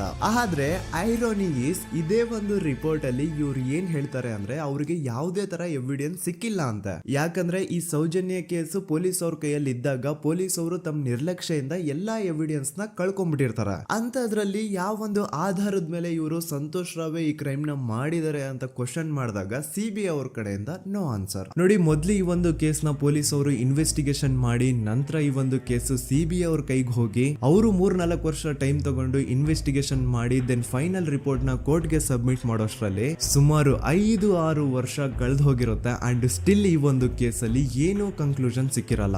ಎವ್ರಿ ಇಯರ್ ಸೌಜನ್ಯನ ಬರ್ತ್ಡೇ ಇದ್ದಾಗ ಅಥವಾ ತಿಥಿ ಇದ್ದಾಗ ಅವಳನ್ನ ನೆನೆಸ್ಕೊಂಡು ಅವಳ ಹೆಸರಲ್ಲಿ public protest and student protest ನಡೀತಾನೆ ಇರ್ತವೆ. ಸೊ ಒಂದು ದಿನ ಈ ಒಂದು ಪ್ರೊಟೆಸ್ಟ್ ಗಳ ನ್ಯೂಸ್ ಗಿರೀಶ್ ಮುಟ್ಟಣ್ಣನವರ ಗಮನಕ್ಕೆ ಬರುತ್ತೆ. ಯಾರು ಈ ಗಿರೀಶ್ ಮುಟ್ಟಣ್ಣನವರ ಅಂದ್ರೆ ಇವರು very honest X police man. ನೀವು ನಂಬಲ್ಲ, ಇವ್ರು ಪೊಲೀಸ್ ಆಫೀಸರ್ ಇದ್ದಾಗ ಪಬ್ಲಿಕ್ ಅಲ್ಲಿ ಒಬ್ಬ MLA ಹೊಡೆದಿರ್ತಾರ. ಅಷ್ಟೇ ಅಲ್ಲ, ಪೊಲೀಸ್ ಡಿಪಾರ್ಟ್ಮೆಂಟ್ ಅಲ್ಲಿ ಕರಪ್ಷನ್ ಇದೆ, ಕರಪ್ಷನ್ ಇದ್ದಿದ್ ಕಡೆ ನಾನ್ ಇರಲ್ಲ ಅಂತ ಹೇಳ್ಬಿಟ್ಟು ತಮ್ಮ ಪೊಲೀಸ್ ಡ್ಯೂಟಿನ ಬಿಟ್ಬಿಟ್ಟು ಈಗ ಸಮಾಜದಲ್ಲಿ ಏನೇ ಅನ್ಯಾಯ ಆಗಿದ್ರು ಅದ್ರ ಅಗೇನ್ಸ್ಟ್ ವಾಯ್ಸ್ ರೈಸ್ ಮಾಡ್ತಿದಾರ. ಸೊ ಈ ಗಿರೀಶ್ ಮುಟ್ಟಣ್ಣನವರಿಗೆ ಸೌಜನ್ಯ ಕೇಸ್ ಬಗ್ಗೆ ಗೊತ್ತಾದಾಗ ಅವ್ರಿಗೆ ಈ ಕೇಸು ತುಂಬಾನೇ ಕಾಡುತ್ತೆ. ಅಲ್ಲ, ಇಷ್ಟೊಂದು ವರ್ಷಗಳಾಗೋಯ್ತು ಆ ಹುಡುಗಿ ಜೊತೆ ಅನ್ಯಾಯ ಆಗಿ, ಸ್ಟಿಲ್ ಈ ಒಂದು ಕೇಸ್ ನ ಕನ್ಕ್ಲೂಷನ್ ಸಿಕ್ತಿಲ್ವಲ್ಲ, ಏನ್ ನಡೀತಿದೆ ಧರ್ಮಸ್ಥಳದಲ್ಲಿ ಅರ್ಥ ಆಗ್ತಿಲ್ವಲ್ಲ ಅಂತ ಈ ಗಿರೀಶ್ ಅವರು ತಮ್ಮ ಹಳೆ ಪೊಲೀಸ್ ಕಾಂಟ್ಯಾಕ್ಟ್ಸ್ ನ ಯೂಸ್ ಮಾಡ್ಕೊಂಡು ಆ ಸೌಜನ್ಯ ಕೇಸ್ ಫೈಲ್ ನ ಒಂದು ಕಾಪಿನ ತಮ್ಮ ಹತ್ರ ತರಿಸ್ಕೋತಾರ. ಆ ಒಂದು ಕೇಸ್ ಫೈಲ್ ಅಲ್ಲಿ ಸೌಜನ್ಯ ಬಗ್ಗೆ ಅಷ್ಟೇ ಅಲ್ಲದೆ ಸಂತೋಷ್ ರಾವ್ ಬಗ್ಗೆನೂ ಇನ್ಫಾರ್ಮೇಶನ್ ಇರುತ್ತೆ. ಅಂಡ್ ಗಿರೀಶ್ ಅವರು ಸಂತೋಷ್ ಬಗ್ಗೆ ಇರುವಂತಹ ಇನ್ಫಾರ್ಮೇಶನ್ ನೋಡ್ತಾ ಇರ್ಬೇಕಾದ್ರೆ ಅವರು ಒಂದು ವಿಷಯನ ನೋಟಿಸ್ ಮಾಡ್ತಾರ. ಅದೇನಂತಂದ್ರೆ ಪೊಲೀಸ್ ಅವರು ಸಂತೋಷ್ ರಾವ್ನ ಬರೀ ಸೌಜನ್ಯ ಕೇಸಲ್ಲಿ ಒಂದೇ ಫಿಟ್ ಮಾಡಿರಲ್ಲ, ಸೌಜನ್ಯ ಸಾಯೋಕ್ಕಿಂತ 20 ದಿನ ಹಿಂದೆ ಧರ್ಮಸ್ಥಳದಲ್ಲೇ ನಡೆದಿರುವಂತಹ ಒಂದು ಕ್ರೈಮ್ ಅಲ್ಲಿನೂ ಸಹ ಸಂತೋಷ್ ರಾವ್ ಆರೋಪಿ ಅಂತ ಮೆನ್ಷನ್ ಮಾಡಿರ್ತಾರ. ಸೊ ಸೌಜನ್ಯ ಕೇಸ್ ಬಿಟ್ಟು ಆ ಇನ್ನೊಂದು ಕೇಸ್ ಯಾವುದು, ಅದಕ್ಕೂ ಸಂತೋಷ್ಗೂ ಏನ್ ಸಂಬಂಧ, ಅದ್ರಲ್ಲಿ ಯಾಕೆ ಸಂತೋಷ್ನ ಪೊಲೀಸ್ ಅವರು ಫಿಟ್ ಮಾಡಿದ್ರು ಅಂತ ಪ್ರತಿಯೊಂದು ಹೇಳ್ತೀನಿ. ಆದ್ರೆ ನಾನಿಲ್ಲಿ ಯಾರ್ದು ರಿಯಲ್ ನೇಮ್ಸ್ ನ ಬಳಸಲ್ಲ. ಯಾಕಂದ್ರೆ ಮುಂದೆ ಕೇಸಲ್ಲಿ ತುಂಬಾ ದೊಡ್ಡ ಪವರ್ಫುಲ್ ವ್ಯಕ್ತಿಗಳ ಹೆಸರುಗಳು ಬರ್ತವೆ. ಅಂಡ್ ನನ್ ವಿಡಿಯೋ ಯೂಟ್ಯೂಬ್ ಇಂದ ಡಿಲೀಟ್ ಆಗೋದು ನನ್ಗೆ ಇಷ್ಟ ಇಲ್ಲ. ಹಾಗಾಗಿ ನಾನಿಲ್ಲಿ ಯಾರ್ದು ರಿಯಲ್ ನೇಮ್ಸ್ ನ ಬಳಸ್ತಿಲ್ಲ. ಬಟ್ ಯಾರ ಬಗ್ಗೆ ಹೇಳ್ತಿದ್ದೀನಿ ಅಂತ ಒಂದ್ ಸ್ವಲ್ಪ ನೀವೇ ಅರ್ಥ ಮಾಡ್ಕೊಳ್ಳಿ. ನೋಡಿ, ಧರ್ಮಸ್ಥಳದಲ್ಲಿ ಮಾಫಿಯಾ ಕೈಂಡ್ ಆಫ್ ನಡೆಸ್ತಿರುವಂತಹ ಒಂದು ವೆರಿ ಪವರ್ಫುಲ್ ಗೌಡ್ರು ಕುಟುಂಬ ಇದೆ. ಇವ್ರ ಹತ್ರ ಬೇಜನ್ ಆಸ್ತಿ, ಬೇಜನ್ ದುಡ್ಡು, ಬೇಜನ್ ಪವರ್, ಬೇಜನ್ ಇನ್ಫ್ಲೂಯೆನ್ಸ್ ಎಲ್ಲಾನು ಇದೆ. ಆ ಊರಲ್ಲಿ ಈ ಗೌಡ್ರು ಕುಟುಂಬದ್ದು ಎಷ್ಟೊಂದು ಕಂಟ್ರೋಲ್ ಇದೆ ಅಂತಂದ್ರೆ ಅವ್ರನ್ನ ಎದುರು ಹಾಕೊಳ್ಳೋರೆ ಯಾರು ಇಲ್ಲ. ಅಂಡ್ ಈ ಒಂದು ಗೌಡ್ರು ಕುಟುಂಬ ಒಂದು ಪ್ರೈವೇಟ್ ಟ್ರಸ್ಟ್ ಹೆಸರಲ್ಲಿ ಒಂದು ವೆರಿ ಪಾಪ್ಯುಲರ್ ದೇವಸ್ಥಾನನ ಸುಮಾರು ವರ್ಷಗಳಿಂದ ತಲೆ ಮಾರುಗಳಿಂದನೂ ನಡ್ಸ್ಕೊಂಡ್ ಬಂದಿರ್ತಾರ. ಅದೇ ಒಂದು ದೇವಸ್ಥಾನದಲ್ಲಿ 60 ವರ್ಷ ವಯಸ್ಸಾಗಿರುವಂತಹ ನಾರಾಯಣ ಅನ್ನೋ ಒಬ್ಬ ವ್ಯಕ್ತಿ ಮಾವುತನಾಗಿ ಕೆಲಸ ಮಾಡ್ತಿರ್ತಾನೆ. ನಾರಾಯಣ ಅವ್ರ ತಂದೆನೂ ಅದೇ ದೇವಸ್ಥಾನದಲ್ಲಿ ಮಾವುತಾಗಿ ಕೆಲಸ ಮಾಡ್ತಾ ಇದ್ರು, ಅವ್ರ ತಂದೆನೂ ಅದೇ ದೇವಸ್ಥಾನದಲ್ಲಿ ಮಾವುತಾಗಿ ಕೆಲಸ ಮಾಡ್ತಾ ಇದ್ರು. ಸೊ ಹೀಗೆ ತಲೆ ಮಾರುಗಳಿಂದ ಮಾವುತಾಗಿನೇ ನಾರಾಯಣನ ಕುಟುಂಬ ಆ ಒಂದು ದೇವಸ್ಥಾನದಲ್ಲಿ ಕೆಲಸ ಮಾಡ್ತಾ ಇರುತ್ತೆ. ಸೊ ಒಮ್ಮೆ ತುಂಬಾ ವರ್ಷಗಳ ಹಿಂದೆ ನಾರಾಯಣ ಅವ್ರ ತಂದೆ ಆ ದೇವಸ್ಥಾನದಲ್ಲಿ ಮಾವುತಾಗಿ ಕೆಲಸ ಮಾಡ್ತಾ ಇರ್ಬೇಕಾದ್ರೆ ಆಗಿನ ದೇವಸ್ಥಾನದ ಧರ್ಮಾಧಿಕಾರಿ ಆ ಮಾವುತನ ಕೆಲ್ಸದ ಮೇಲೆ ಇರುವಂತಹ ನಿಷ್ಠೆ, ಅವನ ನಿಯತ್ತು ಅಂಡ್ ತಲೆಮಾರುಗಳಿಂದ ಅವರು ದೇವಸ್ಥಾನಕ್ಕೆ ಸಲ್ಲಿಸ್ತಿರುವಂತಹ ಸೇವೆನ ಮೆಚ್ಚಿ ಆ ಧರ್ಮಾಧಿಕಾರಿ ಆ ನಾರಾಯಣ ಅವ್ರ ತಂದೆ ಆ ಮಾವುತನಿಗೆ ಒಂದು ಜಮೀನ್ ಕೊಡ್ತಾರೆ ಆಸ್ ಎ ಗಿಫ್ಟ್ ಆಗಿ. ಸೊ ಈಗ ಫ್ಲಾಶ್ ಬ್ಯಾಕ್ ಇಂದ ಒಂದ್ ಸ್ವಲ್ಪ ಮುಂದೆ ಬರುವ 2010-11ರಲ್ಲಿ ಯಾವೊಂದು ಜಮೀನ ಆಗಿನ ಧರ್ಮಾಧಿಕಾರಿ ನಾರಾಯಣ ಅವ್ರ ತಂದೆಗೆ ಆಸ್ ಎ ಗಿಫ್ಟ್ ಆಗಿ ಕೊಟ್ಟಿದ್ರು, ಈಗ ನಾರಾಯಣ ಅವ್ರ ತಂದೆ ಸತ್ ಹೋಗಿ ಆ ಒಂದು ಜಮೀನು ನಾರಾಯಣ ಹೆಸರಿಗೆ ಆಗಿರುತ್ತೆ. ಅಂಡ್ ಆಗಷ್ಟೇ ಗೊತ್ತಾಗುತ್ತೆ ಆ ಜಮೀನ ವೆರಿ ಆಪೋಸಿಟ್ ಒಂದು ದೊಡ್ಡ ಹೈವೇ ಬರ್ತಿದೆ ಅಂಡ್ ಅದರಿಂದ ಜಮೀನ ರೇಟು 10 ಪಟ್ಟು ಜಾಸ್ತಿ ಆಗುತ್ತೆ ಅಂತ. ಸೊ ಈ ವಿಷಯ ಗೊತ್ತಾಗಿ ನೋಡಿ ದಾನ ಮಾಡದಂತಹ ಧರ್ಮಾಧಿಕಾರಿ ಅಂತೂ ಸತ್ ಹೋದ್ರು, ಆದ್ರೆ ಅವ್ರ ಮುಂದಿನ ಪೀಳಿಗೆ ಅವ್ರಿಗೆ ಈ ಜಮೀನ್ ಮೇಲೆ ಕಣ್ಬಿದ್ದು ನಾರಾಯಣ ಅವ್ರ ಹತ್ರ ಆ ಜಾಗನ ವಾಪಸ್ ಕೇಳ್ತಾರ. ಆದ್ರೆ ನಾರಾಯಣ ಕೊಡಲ್ಲ. ಇಲ್ಲ ನಾನ್ ಯಾಕೆ ಕೊಡ್ಲಿ, ನಮ್ ತಂದೆಯಿಂದ ಸಿಕ್ಕಿರುವಂತಹ ಜಮೀನ್ ಇದು, ನಮ್ ತಂದೆಯ ಕೊನೆ ಗುರುತು ಇದು ನನ್ನ ಹತ್ರ ಇರೋದು, ಸೊ ಇದನ್ನ ನಾನು ಯಾವುದೇ ಕಾರಣಕ್ಕೂ ಬಿಟ್ಕೊಡಲ್ಲ ಅಂತ ಆ ಗೌಡ್ರು ಕುಟುಂಬನ ನಾರಾಯಣ ಎದುರು ಹಾಕೋತಾರ. ಆಗ ಗೌಡ್ರು ಕುಟುಂಬದವ್ರಿಗೆ ಕೋಪ ಬಂದು ಅವ್ರೇನ್ ಮಾಡ್ತಾರೆ ಅಂದ್ರೆ ನಾರಾಯಣ ಮನೆಗೆ ನೀರಿನ ಸಪ್ಲೈ ಇರುತ್ತಲ್ವಾ ಅದನ್ನ ಬಂದ್ ಮಾಡ್ತಾರ, ಎಲೆಕ್ಟ್ರಿಸಿಟಿ ಸಪ್ಲೈನು ಕಟ್ ಆಫ್ ಮಾಡ್ತಾರ, ಊರಲ್ಲಿರುವಂತಹ ಎಲ್ಲಾ ಚರಂಡಿಗಳನ್ನ ಕ್ಲೀನ್ ಮಾಡಿ ಆ ಕಸ ಏನಿರುತ್ತೋ ಅದನ್ನ ತಂದು ನಾರಾಯಣ ಮನೆ ಮುಂದೆ ಹಾಕ್ತಾರ. ಇಷ್ಟೇ ಅಲ್ಲ, ನಾರಾಯಣ ಅವ್ರ ಹೆಂಡತಿ ಮಕ್ಕಳು ಎಲ್ಲಾದ್ರೂ ಆಚೆ ಹೋಗ್ತಾ ಬರ್ತಾ ಇದ್ರೆ ಅವ್ರನ್ನ ಕೆಟ್ಟದಾಗ ಬೈಯೋದು, ಹೊಡ್ಕೊಳ್ಳೋದು, ಬಡ್ಕೊಳ್ಳೋದೆಲ್ಲ ಮಾಡ್ತಿರ್ತಾರ. ಇಷ್ಟೆಲ್ಲ ಆಗ್ತಾ ಇದ್ರು ಸ್ಟಿಲ್ ನಾರಾಯಣ ಮಾತ್ರ ಆ ಜಾಗನ ಬಿಟ್ಕೊಡಲ್ಲ. ಆ ಜಾಗದ್ಗೋಸ್ಕರ ನೀನ್ ಬೇಕಿದ್ರೆ ಇದನ್ನೆಲ್ಲ ಸಹಿಸ್ಕೊಂಡಿರಪ್ಪ, ನಮ್ ಕೈಲಂತೂ ಆಗಲ್ಲ ಅಂತ ನಾರಾಯಣನ ಹೆಂಡತಿ ಮಕ್ಕಳು ಅವನ್ನ ಬಿಟ್ಟು ಬೇರೆ ಊರಿಗೆ ಹೋಗ್ಬಿಡ್ತಾರ. ಈಗ ಮನೆಯಲ್ಲಿ ನಾರಾಯಣ ಅಂಡ್ 45 ವರ್ಷ ವಯಸ್ಸಿರುವಂತಹ ನಾರಾಯಣ ಅವ್ರ ತಂಗಿ ಯಮುನಾ ಅವ್ರು ಮಾತ್ರ ಇಬ್ರೇ ಇರ್ತಾ ಇದ್ರು. ಸೊ ಒಂದೊಳ್ಳೆ ಅವಕಾಶ ನೋಡ್ಕೊಂಡು 21 ಸೆಪ್ಟೆಂಬರ್ 2012 ಮನೆಯಲ್ಲಿ ನಾರಾಯಣ ಹಾಗೂ ಯಮುನಾ ಇರ್ಬೇಕಾದ್ರೆ ಯಾರೋ ಮನೆ ಒಳಗಡೆ ನುಗ್ಗಿ ನಾರಾಯಣನ್ಗೆ ಹೊಡೆದು ಯಮುನಾಗೂ ಸಹ ಹೊಡೆದು ನಂತರ ಅವಳು ಮಾಡಿ ದೆನ್ ನಾರಾಯಣ ಹಾಗೂ ಯಮುನನ ತಲೆನ ಒಂದು ರುಬ್ಬಗುಂಡಿಂದ ಚಚ್ಚಿ ಸಾಯಿಸ್ಬಿಡ್ತಾರ. ಈ ಕೊಲೆ ಆಗಿದ್ದು ಕಳ್ಳತನಗೋಸ್ಕರ ಅಂತ ಪೊಲೀಸ್ ಅವರು ತಮ್ಮ ರಿಪೋರ್ಟ್ ಅಲ್ಲಿ ಬರೀತಾರ. ಆದ್ರೆ ಪಾಯಿಂಟ್ ಏನ್ ಗೊತ್ತಾ, ಆ ಮನೇಲಿ ಒಂದ್ ಸ್ವಲ್ಪನೂ ಹಣ ಆಗ್ಲಿ ಅಥವಾ ಬಂಗಾರ ಆಗ್ಲಿ ಕಳ್ಳತನ ಆಗಿರಲ್ಲ. ಕಳ್ಳತನ ಆಗಿರೋದು ಕೇವಲ ಆ ಮೇನ್ ರೋಡ್ ಅಲ್ಲಿ ಇದ್ದಂತಹ ಪ್ರಾಪರ್ಟಿ ಪೇಪರ್ಸ್. ಎಂತ ಕೋಇನ್ಸಿಡೆನ್ಸ್ ನೋಡಿ, ಯಾವ ಒಂದು ಜಮೀನಿನ ಪತ್ರ ನಾರಾಯಣ ಮನೆಯಿಂದ ಕಳ್ಳತನ ಆಗಿದ್ವೋ ಅದೇ ಒಂದು ಜಮೀನಲ್ಲಿ 10 ವರ್ಷ ಆದ ನಂತರ ಒಂದು ದೊಡ್ಡ ಹೋಟೆಲ್ ಸ್ಥಾಪನೆ ಆಗುತ್ತೆ ಅಂಡ್ ಆ ಹೋಟೆಲ್ ನ ಇನಾಗ್ರೇಷನ್ ಗೆ ಚಿಕ್ಕ ಗೌಡ್ರು ಬರ್ತಾರ. ಸೊ ಈಗೇನು ನಾರಾಯಣ ಹಾಗೂ ಯಮುನನ ಕೊಲೆ ಆಗಿದ್ಯೋ ಇದಾಗಿದ್ದು 20 ದಿನ ಆದ್ಮೇಲೆ ಸೌಜನ್ಯ ಜೊತೆ ಅಂತ ನಿರ್ದಯ ಘಟನೆ ಆಗಿದ್ದು. ಸೊ ಪೊಲೀಸ್ ಅವರು ಸೌಜನ್ಯ ಕೇಸಲ್ಲಿ ಸಂತೋಷ್ ರಾವ್ನ ಫಿಟ್ ಮಾಡೋದಲ್ದೆ ಈ ಒಂದು ನಾರಾಯಣ ಹಾಗೂ ಯಮುನಾ ಕೇಸಲ್ಲೂ ಸಹ ಸಂತೋಷ್ ರಾವ್ನೆ ಫಿಟ್ ಮಾಡಿರ್ತಾರ. ಇಲ್ಲಿ ಡೇಟ್ಸ್ ನ ಸ್ವಲ್ಪ ನೆನ್ಪಿಟ್ಕೊಳ್ಳಿ. ನಾರಾಯಣ ಹಾಗೂ ಯಮುನನ ಕೊಲೆ ಆಗಿದ್ದು 21 ಸೆಪ್ಟೆಂಬರ್ 2012 ಅಂಡ್ ಸಂತೋಷ್ ರಾವ್ ಧರ್ಮಸ್ಥಳ ಬಂದಿದ್ದು 9 ಅಕ್ಟೋಬರ್ 2012, 20 ದಿನ ಆದ್ಮೇಲೆ. ಸೊ ನಾರಾಯಣ ಹಾಗೂ ಯಮುನನ ಕೊಲೆ ಆದಾಗ ಊರಲ್ಲೇ ಇಲ್ದೆ ಎಲ್ಲೋ ಶೃಂಗೇರಿಯಲ್ಲಿ ಯಾವುದೋ ಒಂದು ಹೋಟೆಲ್ ಅಲ್ಲಿ ಕೆಲಸ ಮಾಡ್ತಿದ್ದಂತಹ ಸಂತೋಷ್ ರಾವ್ ಹೇಗೆ ಈ ಒಂದು ಕೇಸಲ್ಲಿ ಆರೋಪಿ ಆಗ್ತಾನೆ? ಸೊ ಇದೇ ಒಂದು ಪಾಯಿಂಟ್ ನ ನೋಟಿಸ್ ಮಾಡಿ ಗಿರೀಶ್ ಮುಟ್ಟಣ್ಣನವರು ಧರ್ಮಸ್ಥಳಕ್ಕೆ ಬಂದು ಸಂತೋಷ್ ನ ಲಾಯರ್ ಜೊತೆ ಡಿಸ್ಕಸ್ ಮಾಡ್ತಾರ. ದೆನ್ ಫೈನಲಿ ಏನೋ ತಪ್ಪು ಮಾಡದೆ ಸುಳ್ಳು ಆರೋಪಗಳಿಂದ ಕರಪ್ಟ್ ಪೊಲೀಸ್ ಆಫೀಸರ್ಸ್ ನ ಮಿಸ್ಲೀಡಿಂಗ್ ಇನ್ವೆಸ್ಟಿಗೇಷನ್ ಇಂದ ಸಂತೋಷ್ ರಾವ್ ತನ್ನ ಜೀವನದ 8-10 ವರ್ಷನ ಜೈಲಲ್ಲಿ ಕಳೆದು ಫೈನಲಿ ರಿಲೀಸ್ ಆಗ್ತಾನೆ. ಒಂಥರ ಈ ಕೇಸಿಂದ ಸಂತೋಷ್ ರಾವ್ನ ಇಡೀ ಲೈಫ್ ಸ್ಪಾಯ್ಲ್ ಆಗೋಯ್ತು. ಈಗ ಸಂತೋಷ್ ರಾವ್ ರಿಯಲ್ ಆರೋಪಿ ಅಲ್ಲ ಅಂತ ಕೋರ್ಟ್ ಅಲ್ಲಿ ಪ್ರೂವ್ ಆಯ್ತು. ಹಾಗಿದ್ರೆ ರಿಯಲ್ ಆರೋಪಿ ಯಾರು? ಪೊಲೀಸ್ ಅವರು ಯಾಕೆ ಕೇಸಲ್ಲಿ ಇಷ್ಟೊಂದು ಅನ್ಫೇರ್ ಇನ್ವೆಸ್ಟಿಗೇಷನ್ ಮಾಡಿದ್ರು?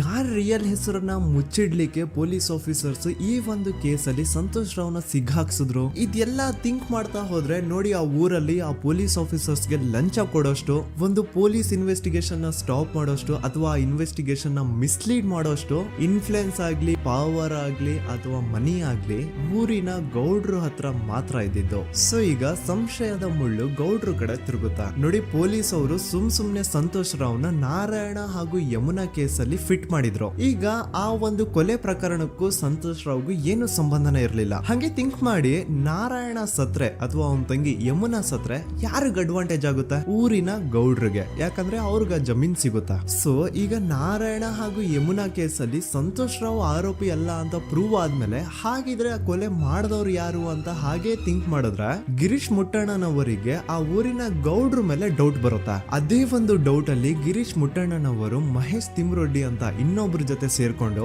ಈ ಹಿಂದೆ ಆ ಒಂದು ಊರಲ್ಲಿ ಆ ಧರ್ಮಸ್ಥಳದಲ್ಲಿ ಈ ಊರಿನ ಗೌಡ್ರು ಯಾವ್ದ್ಯಾವ್ದೆಲ್ಲ ಕ್ರೈಮ್ಗಳು ಮಾಡಿದಾರೆ ಅಂತ ಊರಿನ ಜನರಿಂದ ತಿಳ್ಕೊತಾರ. ನಂತರ ಆ ಊರಿನ ಜನ ಯಾವ್ದ್ಯಾವ್ದೆಲ್ಲ ಮ್ಯಾಟರ್ಸ್ ಹೇಳಿದ್ರು ಆ ಕೇಸ್ ಫೈಲ್ಸ್ ನೆಲ್ಲ ತಿರುಗಿಸಿ ಮುರುಗಿಸಿ ನೋಡಿದಾಗ ನೀವು ನಂಬಲ್ಲ, ಸೌಜನ್ಯ ಕೇಸ್ ಏನೇನು ಅಲ್ಲ, ಅದಕ್ಕಿಂತ ಭೀಕರ ಕೊಲೆಗಳು ಧರ್ಮಸ್ಥಳದಲ್ಲಿ ಆಗಿವೆ ಅಂಡ್ ಎಲ್ಲಾ ಕೊಲೆಗಳ ಹಿಂದೆ ಗೌಡ್ರು ಕುಟುಂಬದ್ದೇ ಕೈ ಇದೆ ಅಂತ ಎದ್ದು ಕಾಣಿಸುತ್ತೆ. 1977 ವೇದಾವಲ್ಲಿ ಕೇಸ್. ಅಂಡ್ ಈ ಒಂದು ಪ್ರೈವೇಟ್ ಸ್ಕೂಲು ಬೇರೆ ಯಾರ್ದು ಅಲ್ಲ, ಆ ಗೌಡ್ರು ಕುಟುಂಬದ. ಈ ಸ್ಕೂಲ್ ಅಲ್ಲಿ 1977 ಅಲ್ಲಿ ವೇದಾವಲ್ಲಿ ಅಂತ ಒಬ್ರು ಟೀಚರ್ ವರ್ಕ್ ಮಾಡ್ತಿರ್ತಾರ. ವೇದಾವಲ್ಲಿ ಆ ಟೀಚರ್ ಜಾಬ್ಗೆ ತುಂಬಾನೇ ಓವರ್ ಕ್ವಾಲಿಫೈಡ್. ಅವರ ಕ್ವಾಲಿಫಿಕೇಶನ್ಸ್ ನ ಗಮನದಲ್ಲಿ ಇಟ್ಕೊಂಡ್ರೆ ಅವ್ರಿಗೆ HM ಅಥವಾ ಪ್ರಿನ್ಸಿಪಲ್ ನ ಪೋಸ್ಟ್ ಸಿಗ್ಬೇಕು. ಆದ್ರೂ ಸಹ ವೇದಾವಲ್ಲಿ ಆಸ್ ಎ ಟೀಚರ್ ಆಗಿನೇ ಕೆಲಸ ಮಾಡ್ಕೊಂಡು ಹೋಗ್ತಿರ್ತಾರ. ಒಮ್ಮೆ ಏನಾಗುತ್ತೆ, ಸ್ಕೂಲ್ ಅಲ್ಲಿ ಪ್ರಿನ್ಸಿಪಲ್ ನ ಪೋಸ್ಟ್ ಖಾಲಿ ಆಗುತ್ತೆ ಅಂಡ್ ಆ ಒಂದು ಪೋಸ್ಟ್ ಗೆ ಎಲ್ರು ಏನ್ ಅನ್ಕೊಳ್ತಾರೆ, ವೇದಾವಲ್ಲಿನೇ ಸೆಲೆಕ್ಟ್ ಮಾಡೋದು ಅಂತ. ಆದ್ರೆ ವೇದಾವಲ್ಲಿಯ ಕ್ಯಾಸ್ಟ್ ಬೇರೆ ಇದೆ ಅನ್ನೋ ಒಂದೇ ಒಂದು ಕಾರಣಕ್ಕೆ ಆ ಪ್ರಿನ್ಸಿಪಲ್ ನ ಪೋಸ್ಟ್ ವೇದಾವಲ್ಲಿಗೆ ಸಿಗದೆ ಬೇರೆ ಯಾರನ್ನೋ ತಂದು ಕೂರಿಸ್ಬಿಟ್ಟಿರ್ತಾರ. ಇದರಿಂದ ಟೀಚರ್ ವೇದಾವಲ್ಲಿಗೆ ತುಂಬಾ ಕೋಪ ಬಂದು ಅವ್ರ ಸ್ಕೂಲ್ ಮುಂದೆ ಪ್ರೊಟೆಸ್ಟ್ ಮಾಡೋದ್ ಸ್ಟಾರ್ಟ್ ಮಾಡ್ತಾರ. ಅಂಡ್ ಈ ವಿಷಯ ಸ್ಕೂಲ್ ನ ಓನರ್ಸ್ ಗೆ ಇಷ್ಟ ಆಗಲ್ಲ. ಸೊ ಅವರು ಆ ಕೋಪನ ಹಾಗೆ ಮನ್ಸಲ್ಲಿ ಇಟ್ಕೊಂಡಿರ್ತಾರ. ಒಮ್ಮೆ ಏನಾಗುತ್ತೆ, ಸ್ಕೂಲ್ ರಜೆ ಇರುತ್ತೆ, ವೇದಾವಲ್ಲಿ ಮನೇಲಿ ಇರ್ತಾರ ಅಂಡ್ ಅವ್ರ ಹಸ್ಬೆಂಡ್ ಡಾಕ್ಟರ್ ಅರಳೆ ಅವ್ರಿಗೆ ಯಾವ್ದೋ ಬೇರೆ ಊರಲ್ಲಿ ಒಂದು ಕಾಲೇಜ್ ಅಲ್ಲಿ ಸೆಮಿನಾರ್ ಏನೋ ಇರುತ್ತೆ. ಸೊ ಅವರು ಅಲ್ಲಿಗೆ ಹೋಗಿರ್ತಾರೆ. ಈಗ ಮನೇಲಿ ಇರೋದು ವೇದಾವಲ್ಲಿ ಒಂದೇ. ಇದೇ ಒಂದು ಅವಕಾಶನ ನೋಡ್ಕೊಂಡು ಯಾರೋ ವೇದಾವಲ್ಲಿ ಅವ್ರ ಮನೆಗೆ ನುಗ್ಗಿ ವೇದಾವಲ್ಲಿಗೆ ಹೊಡೆದು ನಂತರ ಅವ್ರನ್ನ ಜೀವಂತವಾಗಿ ಸುಟ್ಬಿಡ್ತಾರ. ಸ್ವಲ್ಪ ಹೊತ್ತು ನಂತರ ರಾತ್ರಿ ಆಗ್ತಿದ್ದಂಗೆ ಡಾಕ್ಟರ್ ಅರಳೆ ಅವರು ಮನೆಗೆ ವಾಪಸ್ ಬರ್ತಾರೆ ಅಂಡ್ ಮನೆ ಒಳಗಡೆ ಬಂದ್ ನೋಡಿದ್ರೆ ವೇದಾವಲ್ಲಿ ಅವರು ಸತ್ ಹೋಗಿ ಅವರ ಬಾಡಿ ಸುಟ್ ಹೋಗಿ ನೆಲದ ಮೇಲೆ ಬಿದ್ದಿದೆ. ಹೆಂಡತಿನ ಕಳ್ಕೊಂಡಿರುವಂತಹ ದುಃಖನ ಸೈಡ್ಗೆ ಇಟ್ಟು ಡಾಕ್ಟರ್ ಅರಳೆ ಅವರು ಮೊದ್ಲು ಪೊಲೀಸ್ ಸ್ಟೇಷನ್ ಹೋಗ್ಬಿಟ್ಟು ನಮ್ ಮನೆಗೆ ನಾನು ಇಲ್ದೇ ಇರುವಂತಹ ಸಮಯನ ನೋಡ್ಕೊಂಡು ಯಾರೋ ಮನೆ ಒಳಗಡೆ ನುಗ್ಗಿ ನನ್ನ ಹೆಂಡತಿನ ಹೊಡೆದು ನಂತರ ಅವಳನ್ನ ತುಂಬಾ ಭೀಕರವಾಗಿ ಸಾಯಿಸಿದರೆ ಅಂತ ಪೊಲೀಸ್ ಅವ್ರಿಗೆ ರಿಪೋರ್ಟ್ ಕೊಡಕ್ ಹೋದ್ರೆ ಅಲ್ಲಿ ಪೊಲೀಸ್ ಅವರು ಉಲ್ಟಾ ಡಾಕ್ಟರ್ ಅರಳೆ ಮೇಲೆನೆ FIR ಬರ್ದು ನೀನೇ ನಿನ್ ಹೆಂಡತಿನ ಸಾಯಿಸಿದ್ಯಾ, ನಾಟಕ ಮಾಡಬೇಡ ಅಂತ ಅವ್ರನ್ನೇ ಅರೆಸ್ಟ್ ಮಾಡ್ಬಿಡ್ತಾರ. ನಂತರ 2-3 ವರ್ಷ ಜೈಲಲ್ಲೇ ಇದ್ದು ಡಾಕ್ಟರ್ ಅರಳೆ ಅವರು ತಮ್ಮ ಫ್ರೆಂಡ್ಸ್ ಅಂಡ್ ಫ್ಯಾಮಿಲಿ ಮೂಲಕ ಎವಿಡೆನ್ಸ್ ನೆಲ್ಲ ಕಲೆಕ್ಟ್ ಮಾಡಿಸಿ ತಾನ ಕೊಲೆನ ಮಾಡಿಲ್ಲ, ತಾನ್ ತನ್ನ ಹೆಂಡತಿನ ಸಾಯಿಸಿಲ್ಲ ಅಂತ ಕೋರ್ಟ್ ಅಲ್ಲಿ ಪ್ರೂವ್ ಮಾಡ್ಕೊಂಡು ಜೈಲಿಂದ ರಿಲೀಸ್ ಆಗ್ತಾರ. ಸೊ ಈಗ ಡಾಕ್ಟರ್ ಅರಳೆ ಅವರು ಈ ಒಂದು ಕ್ರೈಮ್ ನ ಮಾಡಿಲ್ಲ ಅಂತಂದ್ರೆ ವೇದಾವಲ್ಲಿನ ಅಷ್ಟು ಭೀಕರವಾಗಿ ಸಾಯಿಸಿದವ್ರು ಯಾರು, ಈ ವಿಷಯ ಇವತ್ತಿನವರೆಗೂ ಗೊತ್ತಾಗಿಲ್ಲ. 1986 ಅಲ್ಲಿ ನಡೆದಂತಹ ಪದ್ಮಲತಾ ಕೇಸ್. ಪದ್ಮಲತಾ ಅವ್ರ ತಂದೆ ಕಮ್ಯುನಿಸ್ಟ್ ಪಾರ್ಟಿನ ಲೀಡರ್ ಇರ್ತಾರೆ. ಅವ್ರ ರಿಯಲ್ ನೇಮ್ ಏನು ಅಂತ ನಮಗ್ ಗೊತ್ತಾಗಿಲ್ಲ, ಬಟ್ ಈ ವಿಡಿಯೋದಲ್ಲಿ ಅವ್ರ ಹೆಸರು ಲಕ್ಷ್ಮಣ್ ಅಂತ ಅನ್ಕೊಳ್ಳಿ. ಸೊ ಕಮ್ಯುನಿಸ್ಟ್ ಪಾರ್ಟಿನ ಲೀಡರ್ ಇರುವಂತಹ ಲಕ್ಷ್ಮಣ್ ಅವ್ರಿಗೆ ಊರಲ್ಲಿ ತುಂಬಾನೇ ಸಪೋರ್ಟ್ ಇರುತ್ತೆ, ಊರಿನ ಜನರ ಫೇವ್ರೇಟ್ ಇರ್ತಾರೆ ಇವರು. ಅಂಡ್ ಅದೇ ವರ್ಷ ಅಂದ್ರೆ 1986 ಅಲ್ಲಿ ಪಂಚಾಯತ್ ಎಲೆಕ್ಷನ್ ಬೇರೆ ಇರುತ್ತೆ ಅಂಡ್ ಎಲ್ರಿಗೂ ಗೊತ್ತಿತ್ತು ಲಕ್ಷ್ಮಣೆ ಗೆಲ್ಲೋದು ಅಂತ. ಆ ಪಂಚಾಯತ್ ಎಲೆಕ್ಷನ್ ಅಲ್ಲಿ ಲಕ್ಷ್ಮಣ್ಣ ಆಪೋಸಿಟ್ ಗೌಡ್ರಿಗೆ ತುಂಬಾ ಬೇಕಾಗಿರೋರು ಒಬ್ರು ನಿಂತಿರ್ತಾರ ಅಂಡ್ ಅವ್ರಿಗೂ ಗೊತ್ತಿತ್ತು ಎಲೆಕ್ಷನ್ ಏನಾದ್ರು ಆದ್ರೆ ಲಕ್ಷ್ಮಣ ಎಲೆಕ್ಷನ್ ಅಲ್ಲಿ ಗೆಲ್ಲೋದು ಅಂತ. ಸೊ ಎಲ್ಲಿ ಸೋತೋಗ್ಬಿಡ್ತೀವೋ ಅನ್ನೋ ಭಯಕ್ಕೆ ಆ ಗೌಡ್ರು ಕಡೆ ಅವ್ರು ಏನ್ ಮಾಡ್ತಾರೆ, ಲಕ್ಷ್ಮಣ್ಣ ಅಪ್ರೋಚ್ ಮಾಡಿ ಮುಚ್ಕೊಂಡು ಈ ಪಂಚಾಯತ್ ಎಲೆಕ್ಷನ್ ಅಲ್ಲಿ ನಿನ್ ನಾಮಿನೇಷನ್ ನ ಕ್ಯಾನ್ಸಲ್ ಮಾಡು ಅಂತ ವಾರ್ನಿಂಗ್ ಕೊಡ್ತಾರ. ಆದ್ರೆ ಲಕ್ಷ್ಮಣ್ ಅವರು ಅಂಜದೆ ನೀವ್ ಏನ್ ಮಾಡ್ತಿರೋ ಮಾಡ್ಕೊಳ್ರಿ, ಆದ್ರೆ ನಾನ್ ಮಾತ್ರ ನಾಮಿನೇಷನ್ ನ ಕ್ಯಾನ್ಸಲ್ ಮಾಡಲ್ಲ ಅಂತ ಆ ಗೌಡ್ರು ಕುಟುಂಬನ ಎದುರು ಹಾಕೋತಾರ. ದೆನ್ ಎಂತ ಕೋಇನ್ಸಿಡೆನ್ಸ್ ನೋಡಿ, ನೆಕ್ಸ್ಟ್ ಡೇನೆ ಲಕ್ಷ್ಮಣ್ ಅವ್ರ ಮಗಳು ಪದ್ಮಲತಾ ಕಿಡ್ನಾಪ್ ಆಗ್ತಾಳ. ಸುಮಾರು 56 ದಿನ ಅವಳನ್ನ ಯಾರೋ ಕಿಡ್ನಾಪ್ ಮಾಡ್ತಾರೆ ಅಂಡ್ ಆ 56 ದಿನ ಡೈಲಿ ಅವಳನ್ನ ಶೋಷಣೆ ಕೂಡ ಮಾಡ್ತಾರ. ನಂತರ 56 ದಿನ ಆದ್ಮೇಲೆ ಪದ್ಮಲತನ ಬಾಡಿ ನೇತ್ರಾವತಿ ನದಿಲಿ ತೇಲ್ತಾ ಸಿಗುತ್ತಾ. ಆಸ್ ಎಕ್ಸ್ಪೆಕ್ಟೆಡ್ ಈ ಕೇಸಲ್ಲೂ ಪೊಲೀಸ್ ಅವ್ರ ಕಡೆಯಿಂದ ಪ್ರಾಪರ್ ಇನ್ವೆಸ್ಟಿಗೇಷನ್ ಆಗಲ್ಲ ಅಂಡ್ ಯಾರ್ ಪದ್ಮಲತನ ಕಿಡ್ನಾಪ್ ಮಾಡಿದ್ರು, ಯಾರು ಅವಳನ್ನ 15 ದಿನವರೆಗೂ ಶೋಷಣೆ ಮಾಡಿ ನಂತರ ಅವಳನ್ನ ಅಷ್ಟು ಭೀಕರವಾಗಿ ಸಾಯಿಸಿದ್ರು ಅಂತ ಇವತ್ತಿನ ದಿನದವರೆಗೂ ಗೊತ್ತಾಗಿಲ್ಲ. ಮತ್ತೆ ನಮಗೆ ಗೊತ್ತಾದದು 22ಕ್ಕೆ ಸ್ಕೂಲ್ ಡೇ 56 ದಿನ ಕಳೆದು ಹೊಳೆಯಲ್ಲಿ ಹೆಣ ಉಂಡು ಅಂತ ಕೇಳಿ ಪೊಲೀಸಿನವರು ಬರುವಾಗ ಬಂದು ಹೇಳುವಾಗ ನಮಗೆ ಗೊತ್ತಾದ. ಅವರು ನನ್ನನ್ನು ಕರ್ಕೊಂಡೋಗಿ ಅಲ್ಲಿ ಹೋಗಿದೆ. ಇನ್ನೊಂದು ಲಾಸ್ಟ್ ಕೇಸ್ ಇದೆ, ಇದು ಅರ್ಲಿ 2000 ಅಲ್ಲಿ ನಡೆದಿರೋದು. ಇವ್ರದ್ದು ಅಷ್ಟಾಗಿ ಡೀಟೇಲ್ಸ್ ನಾನು ಹೇಳಲ್ಲ, ಜಸ್ಟ್ ಮೇಲ್ ಹೇಳ್ತೇನೆ. 2000 ಇಸ್ವಿಯಲ್ಲಿ ಧರ್ಮಸ್ಥಳದಲ್ಲಿ 2 ಫಿನಾನ್ಸ್ ಬ್ಯಾಂಕ್ ಇರ್ತಾವೆ. ಒಂದು ಅಗೇನ್ ರಿಯಲ್ ನೇಮ್ ತಗೊಳ್ಳೋದು ಬೇಡ, ಲೈಕ್ ಜಸ್ಟ್ ಸಹಕಾರ ಗ್ರಾಮೀಣ ಬ್ಯಾಂಕ್ ಅನ್ಕೊಳ್ಳಿ. ಅಂಡ್ ಇನ್ನೊಂದು ಬಂದ್ಬಿಟ್ಟು ಫೈನಾನ್ಸ್ ಪ್ರೈವೇಟ್ ಲಿಮಿಟೆಡ್ ಬಂದು ಗೌಡ್ರು ಕುಟುಂಬ ಅವ್ರಿಗೆ ಸೇರಿದ್ದು. ಆ ಕಡೆ ಇವ್ರ ಆಪೋಸಿಟ್ ಏನದು ಗ್ರಾಮೀಣ ಬ್ಯಾಂಕ್ ಇತ್ತು, ಅದರಲ್ಲಿ ಒಬ್ಬ ಮ್ಯಾನೇಜರು ಬಡವ್ರಿಗೆ ಸಹಾಯ ಆಗ್ಲಿ ರೈತರಿಗೆ ಸಹಾಯ ಆಗ್ಲಿ ಅಂತ ತುಂಬಾ ಕಡಿಮೆ ಬಡ್ಡಿಗೆ ಲೋನ್ ಕೊಡ್ತಿರ್ತಾನೆ. ಇದರಿಂದಾಗಿ ಧರ್ಮಸ್ಥಳದಲ್ಲಿ ಆಲ್ಮೋಸ್ಟ್ ಎಲ್ಲಾ ಕಸ್ಟಮರ್ಸ್ ಆ ಗ್ರಾಮೀಣ ಬ್ಯಾಂಕ್ ಕಡೆಗೆ ಹೋಗ್ತಿರ್ತಾರೆ, ಪ್ರೈವೇಟ್ ಲಿಮಿಟೆಡ್ ಕಡೆಗೆ ಯಾರು ಬರ್ತಿರಲ್ಲ. ಇದರಿಂದ ಗೌಡ್ರಿಗೆ ಲಾಸ್ ಆಗ್ತಿರುತ್ತ. ಸೊ ಅವ್ರೇನ್ ಮಾಡ್ತಾರೆ, ಆ ಗ್ರಾಮೀಣ ಬ್ಯಾಂಕ್ ನ ಮ್ಯಾನೇಜರ್ ಏನಿದ್ನೋ ಅವನ್ಗೆ ಒಂದು ಸ್ವೀಟ್ ವಾರ್ನಿಂಗ್ ಕೊಡ್ತಾರ. ಮುಚ್ಕೊಂಡು ಇನ್ಮೇಲೆಯಿಂದ ನಿನ್ ಲೋನ್ಸ್ ಕೊಡೋದನ್ನ ನಿಲ್ಸ್ಬಿಡು. ಇನ್ ಕೇಸ್ ಲೋನ್ ಕೊಟ್ರು ನಾವ್ ಯಾವ ಇಂಟ್ರೆಸ್ಟ್ ರೇಟ್ ಗೆ ಲೋನ್ ನ ಕೊಡ್ತಾ ಇದೀವೋ ಅದೇ ರೇಟ್ ಗೆ ನೀನು ಕೊಡು ಅಂತ ಫೋರ್ಸ್ ಮಾಡ್ತಾರ. ಆದ್ರೆ ಆ ಗ್ರಾಮೀಣ ಬ್ಯಾಂಕ್ ನ ಮ್ಯಾನೇಜರ್ ಇದ್ಯಾವುದನ್ನು ಕಿವಿಗೆ ಹಾಕೊಳ್ಳಾರ್ದೆ ಅವನ್ ಕೆಲಸ ಅವ್ನ್ ಮಾಡ್ಕೊಂಡು ಹೋಗ್ತಾನ. ದೆನ್ ಸಡನ್ಲಿ ಒಂದು ದಿನ ಬ್ಯಾಂಕ್ ಮ್ಯಾನೇಜರ್ ನ ಹೆಂಡತಿನ ಮನೆ ಒಳಗಡೆನೆ ನುಗ್ಗಿ ಯಾರು ಮಾಡಿ ತುಂಬಾ ಭೀಕರವಾಗಿ ಸಾಯಿಸ್ಬಿಡ್ತಾರ. ಇದ್ರ ರಿಗಾರ್ಡಿಂಗ್ ಆ ಬ್ಯಾಂಕ್ ಮ್ಯಾನೇಜರ್ ಪೊಲೀಸ್ ಸ್ಟೇಷನ್ ಅಲ್ಲಿ ಕಂಪ್ಲೇಂಟ್ ಕೊಡಕ್ ಹೋದ್ರೆ ಪೊಲೀಸ್ ಅವರು ಉಲ್ಟಾ ಆ ಬ್ಯಾಂಕ್ ಮ್ಯಾನೇಜರ್ ಹೆಸರಲ್ಲೇ FIR ಬರ್ದು ನೀನೇ ನಿನ್ ಹೆಂಡತಿನ ಸಾಯಿಸಿದ್ಯಾ ಅಂತ ಅವನ್ನೇ ಅರೆಸ್ಟ್ ಮಾಡ್ಬಿಡ್ತಾರ. ನಂತರ 1-2-3 ವರ್ಷ ಆ ಬ್ಯಾಂಕ್ ಮ್ಯಾನೇಜರ್ ಜೈಲಲ್ಲಿ ಇರ್ತಾನೆ. ಅದಾದ್ಮೇಲೆ ಅವನ ಕ್ರೈಮ್ ನ ಮಾಡಿಲ್ಲ ಅಂತ ಕೋರ್ಟ್ ಅಲ್ಲಿ ಪ್ರೂವ್ ಆಗುತ್ತೆ. ಆದ್ರೆ ರಿಯಲ್ ಕ್ರೈಮ್ ಮಾಡಿದವರು ಯಾರು ಅಂತ still it's A question mark. And ಇನ್ನೊಂದು ನಾರಾಯಣ ಅಂಡ್ ಯಮುನಾ ಕೇಸ್ ಬಗ್ಗೆ ಅಂತೂ ನಾನು ಆಗ್ಲೇ ನಿಮ್ಗೆ ಎಕ್ಸ್ಪ್ಲೇನ್ ಮಾಡಿದೆ. ಸೊ ಎಂತ ಕೋ ಇನ್ಸಿಡೆಂಟ್ಸ್ ಗಳು ನೋಡಿ, ಯಾರೆಲ್ಲ ಆ ಧರ್ಮಸ್ಥಳದಲ್ಲಿ ಗೌಡ್ರು ಕುಟುಂಬನ ಎದುರಾಕೊಂಡಿದಾರೋ ಅವ್ರ ಜೀವನದಲ್ಲಿ ಏನೋ ಒಂದು ತುಂಬಾ ದೊಡ್ಡ ದುರಂತ ನಡೆದು ಹೋಗುತ್ತಾ. ಅಂಡ್ ಸರ್ಪ್ರೈಸಿಂಗ್ಲಿ ಅವ್ರ ಕೇಸಲ್ಲಿ ಪೊಲೀಸ್ ಅವ್ರ ಕಡೆಯಿಂದ ಪ್ರಾಪರ್ ಇನ್ವೆಸ್ಟಿಗೇಷನ್ ಆಗಲ್ಲ. ಅಂಡ್ ಯಾರ ಕ್ರೈಮ್ ನ ಮಾಡಿದ್ರು ಅಂತ ಯಾವತ್ತೂ ಹೊರಗ್ ಬರೋದೇ ಇಲ್ಲ. ಸೊ ಈ ಗೌಡ್ರು ಕುಟುಂಬದವರು ಧರ್ಮಸ್ಥಳದಲ್ಲಿ ಬೇಜನ್ ಕರ್ಮಕಾಂಡಗಳನ್ನ ಮಾಡಿದ್ದಾರೆ. ಅಂಡ್ ಅವ್ರ ಪವರ್ ಅಂಡ್ ಅವ್ರಿಗಿರುವಂತಹ ಇನ್ಫ್ಲೂಯೆನ್ಸ್ ಇಂದ ಆ ಎಲ್ಲಾ ಕೇಸ್ ನ ಮುಚ್ಚಾಕಿದ್ದಾರೆ ಅಂತ ಮಹೇಶ್ ಹಾಗೂ ಗಿರೀಶ್ ಮುಟ್ಟಣ್ಣನವರ ಹೇಳಿಕೆ ಆಗಿದೆ. ಸೊ ಗೌಡ್ರು ಫ್ಯಾಮಿಲಿನ ಟ್ರ್ಯಾಕ್ ರೆಕಾರ್ಡ್ ನೋಡಿದ್ರೆ ಧರ್ಮಸ್ಥಳದಲ್ಲಿ ಒಂದು ಹುಡುಗಿನ ರೇಪ್ ಅಂಡ್ ಮರ್ಡರ್ ಮಾಡಿ ದೆನ್ ಪೊಲೀಸ್ ಅವ್ರಿಗೆ ಲಂಚ ಕೊಟ್ಟು ಇನ್ವೆಸ್ಟಿಗೇಷನ್ ನ ಮಿಸ್ಲೀಡ್ ಮಾಡೋಷ್ಟು ಪವರ್ ಇನ್ಫ್ಲೂಯೆನ್ಸ್ ಈ ಗೌಡ್ರು ಕುಟುಂಬಕ್ಕೆ ಮಾತ್ರ ಇರೋದು. ಈಗ ಸಂತೋಷ್ ರಾವ್ ಅಂತೂ ಸೌಜನ್ಯ ಕೇಸಲ್ಲಿ ಆರೋಪಿ ಅಲ್ಲ ಅಂತ ಪ್ರೂವ್ ಆಯ್ತು. ಹಾಗಿದ್ರೆ ರಿಯಲ್ ಆರೋಪಿ ಯಾರು? ನೆನಪು ಮಾಡ್ಕೊಳ್ಳಿ, 11 ಅಕ್ಟೋಬರ್ 2012 ಸಂಜೆ 5 ಗಂಟೆ ಹಾಗೆ ಬಾಹುಬಲಿ ಬೆಟ್ಟದಲ್ಲಿ ಸಂತೋಷ್ ರಾವ್ ತನ್ನ ಪಾಡಿಗೆ ತಾನು ಸೀನರೀಸ್ ನ ಎಂಜಾಯ್ ಮಾಡ್ಕೊಂಡು ಸುಮ್ನೆ ಕೂತಿರ್ಬೇಕಾದ್ರೆ ಅವನ ಹತ್ರ 5 ಜನ ಕಿಡಿಗೇಡಿಗಳು ಬಂದು ಜಗಳ ತೆಗಿತಾರ. ಆ 5 ಜನ ಕಿಡಿಗೇಡಿಗಳು ಯಾರು ಅಂತ ನಾನು ಇಲ್ಲಿವರೆಗೂ ನಿಮ್ಗೆ ಹೇಳಿಲ್ಲ. ಸೊ ಅವರು ಬೇರೆ ಯಾರು ಅಲ್ಲ, ಚಿಕ್ಕ ಗೌಡ್ರು ಮಗ ನಿಶಾಂತ್ ಜೈನ್ ನ ವೆರಿ ಕ್ಲೋಸ್ ಫ್ರೆಂಡ್ಸ್. ಅವ್ರು ದಣಿ ಮಾಡಿರುವಂತಹ ಕ್ರೈಮ್ ಅಲ್ಲಿ ಬೇರೆ ಯಾರನ್ನಾದ್ರೂ ಸಿಗಿಸ್ಬೇಕಲ್ಲ ಅಂತ ಇವ್ರು ಬಕ್ರ ಹುಡುಕ್ತಾ ಇರ್ಬೇಕಾದ್ರೆ ಆಗ ಇವ್ರಿಗೆ ಸಿಗೋದೆ ಸಂತೋಷ್ ರಾವ್. ಅಗೇನ್ ಇನ್ನೊಂದು ಎಂತ ಕೋಇನ್ಸಿಡೆನ್ಸ್ ನೋಡಿ, ಸಂತೋಷ್ ರಾವ್ ಸೌಜನ್ಯ ಕೇಸಲ್ಲಿ ಅರೆಸ್ಟ್ ಆದ ನಂತರ ಚಿಕ್ಕ ಗೌಡ್ರು ಮಗ ನಿಶಾಂತ್ ಜೈನ್ ದೇಶನೇ ಬಿಟ್ಟು ಹೋಗ್ಬಿಡ್ತಾನ. ಈ ಕೇಸಲ್ಲಿ ಚಿಕ್ಕ ಗೌಡ್ರು ಮಗ ಇನ್ವಾಲ್ವ್ಮೆಂಟ್ ಇದೆ ಅಂತ ಯಾರಿಗೂ ಡೌಟೇ ಬರ್ತಾ ಇರ್ಲಿಲ್ಲ. ಡೌಟ್ ಯಾವಾಗ ಬಂತು ಅಂದ್ರೆ ಆ 5 ಜನ ಕಿಡಿಗೇಡಿಗಳು ಯಾರು ಸಂತೋಷ್ನ ಈ ಒಂದು ಕೇಸಲ್ಲಿ ಸಿಗಾಕ್ಸಿದ್ರು ಆ 5 ಜನರಲ್ಲಿ ಒಬ್ಬ ರವಿ ಪೂಜಾರಿ ಅಂತಾನು ಇರ್ತಾನೆ.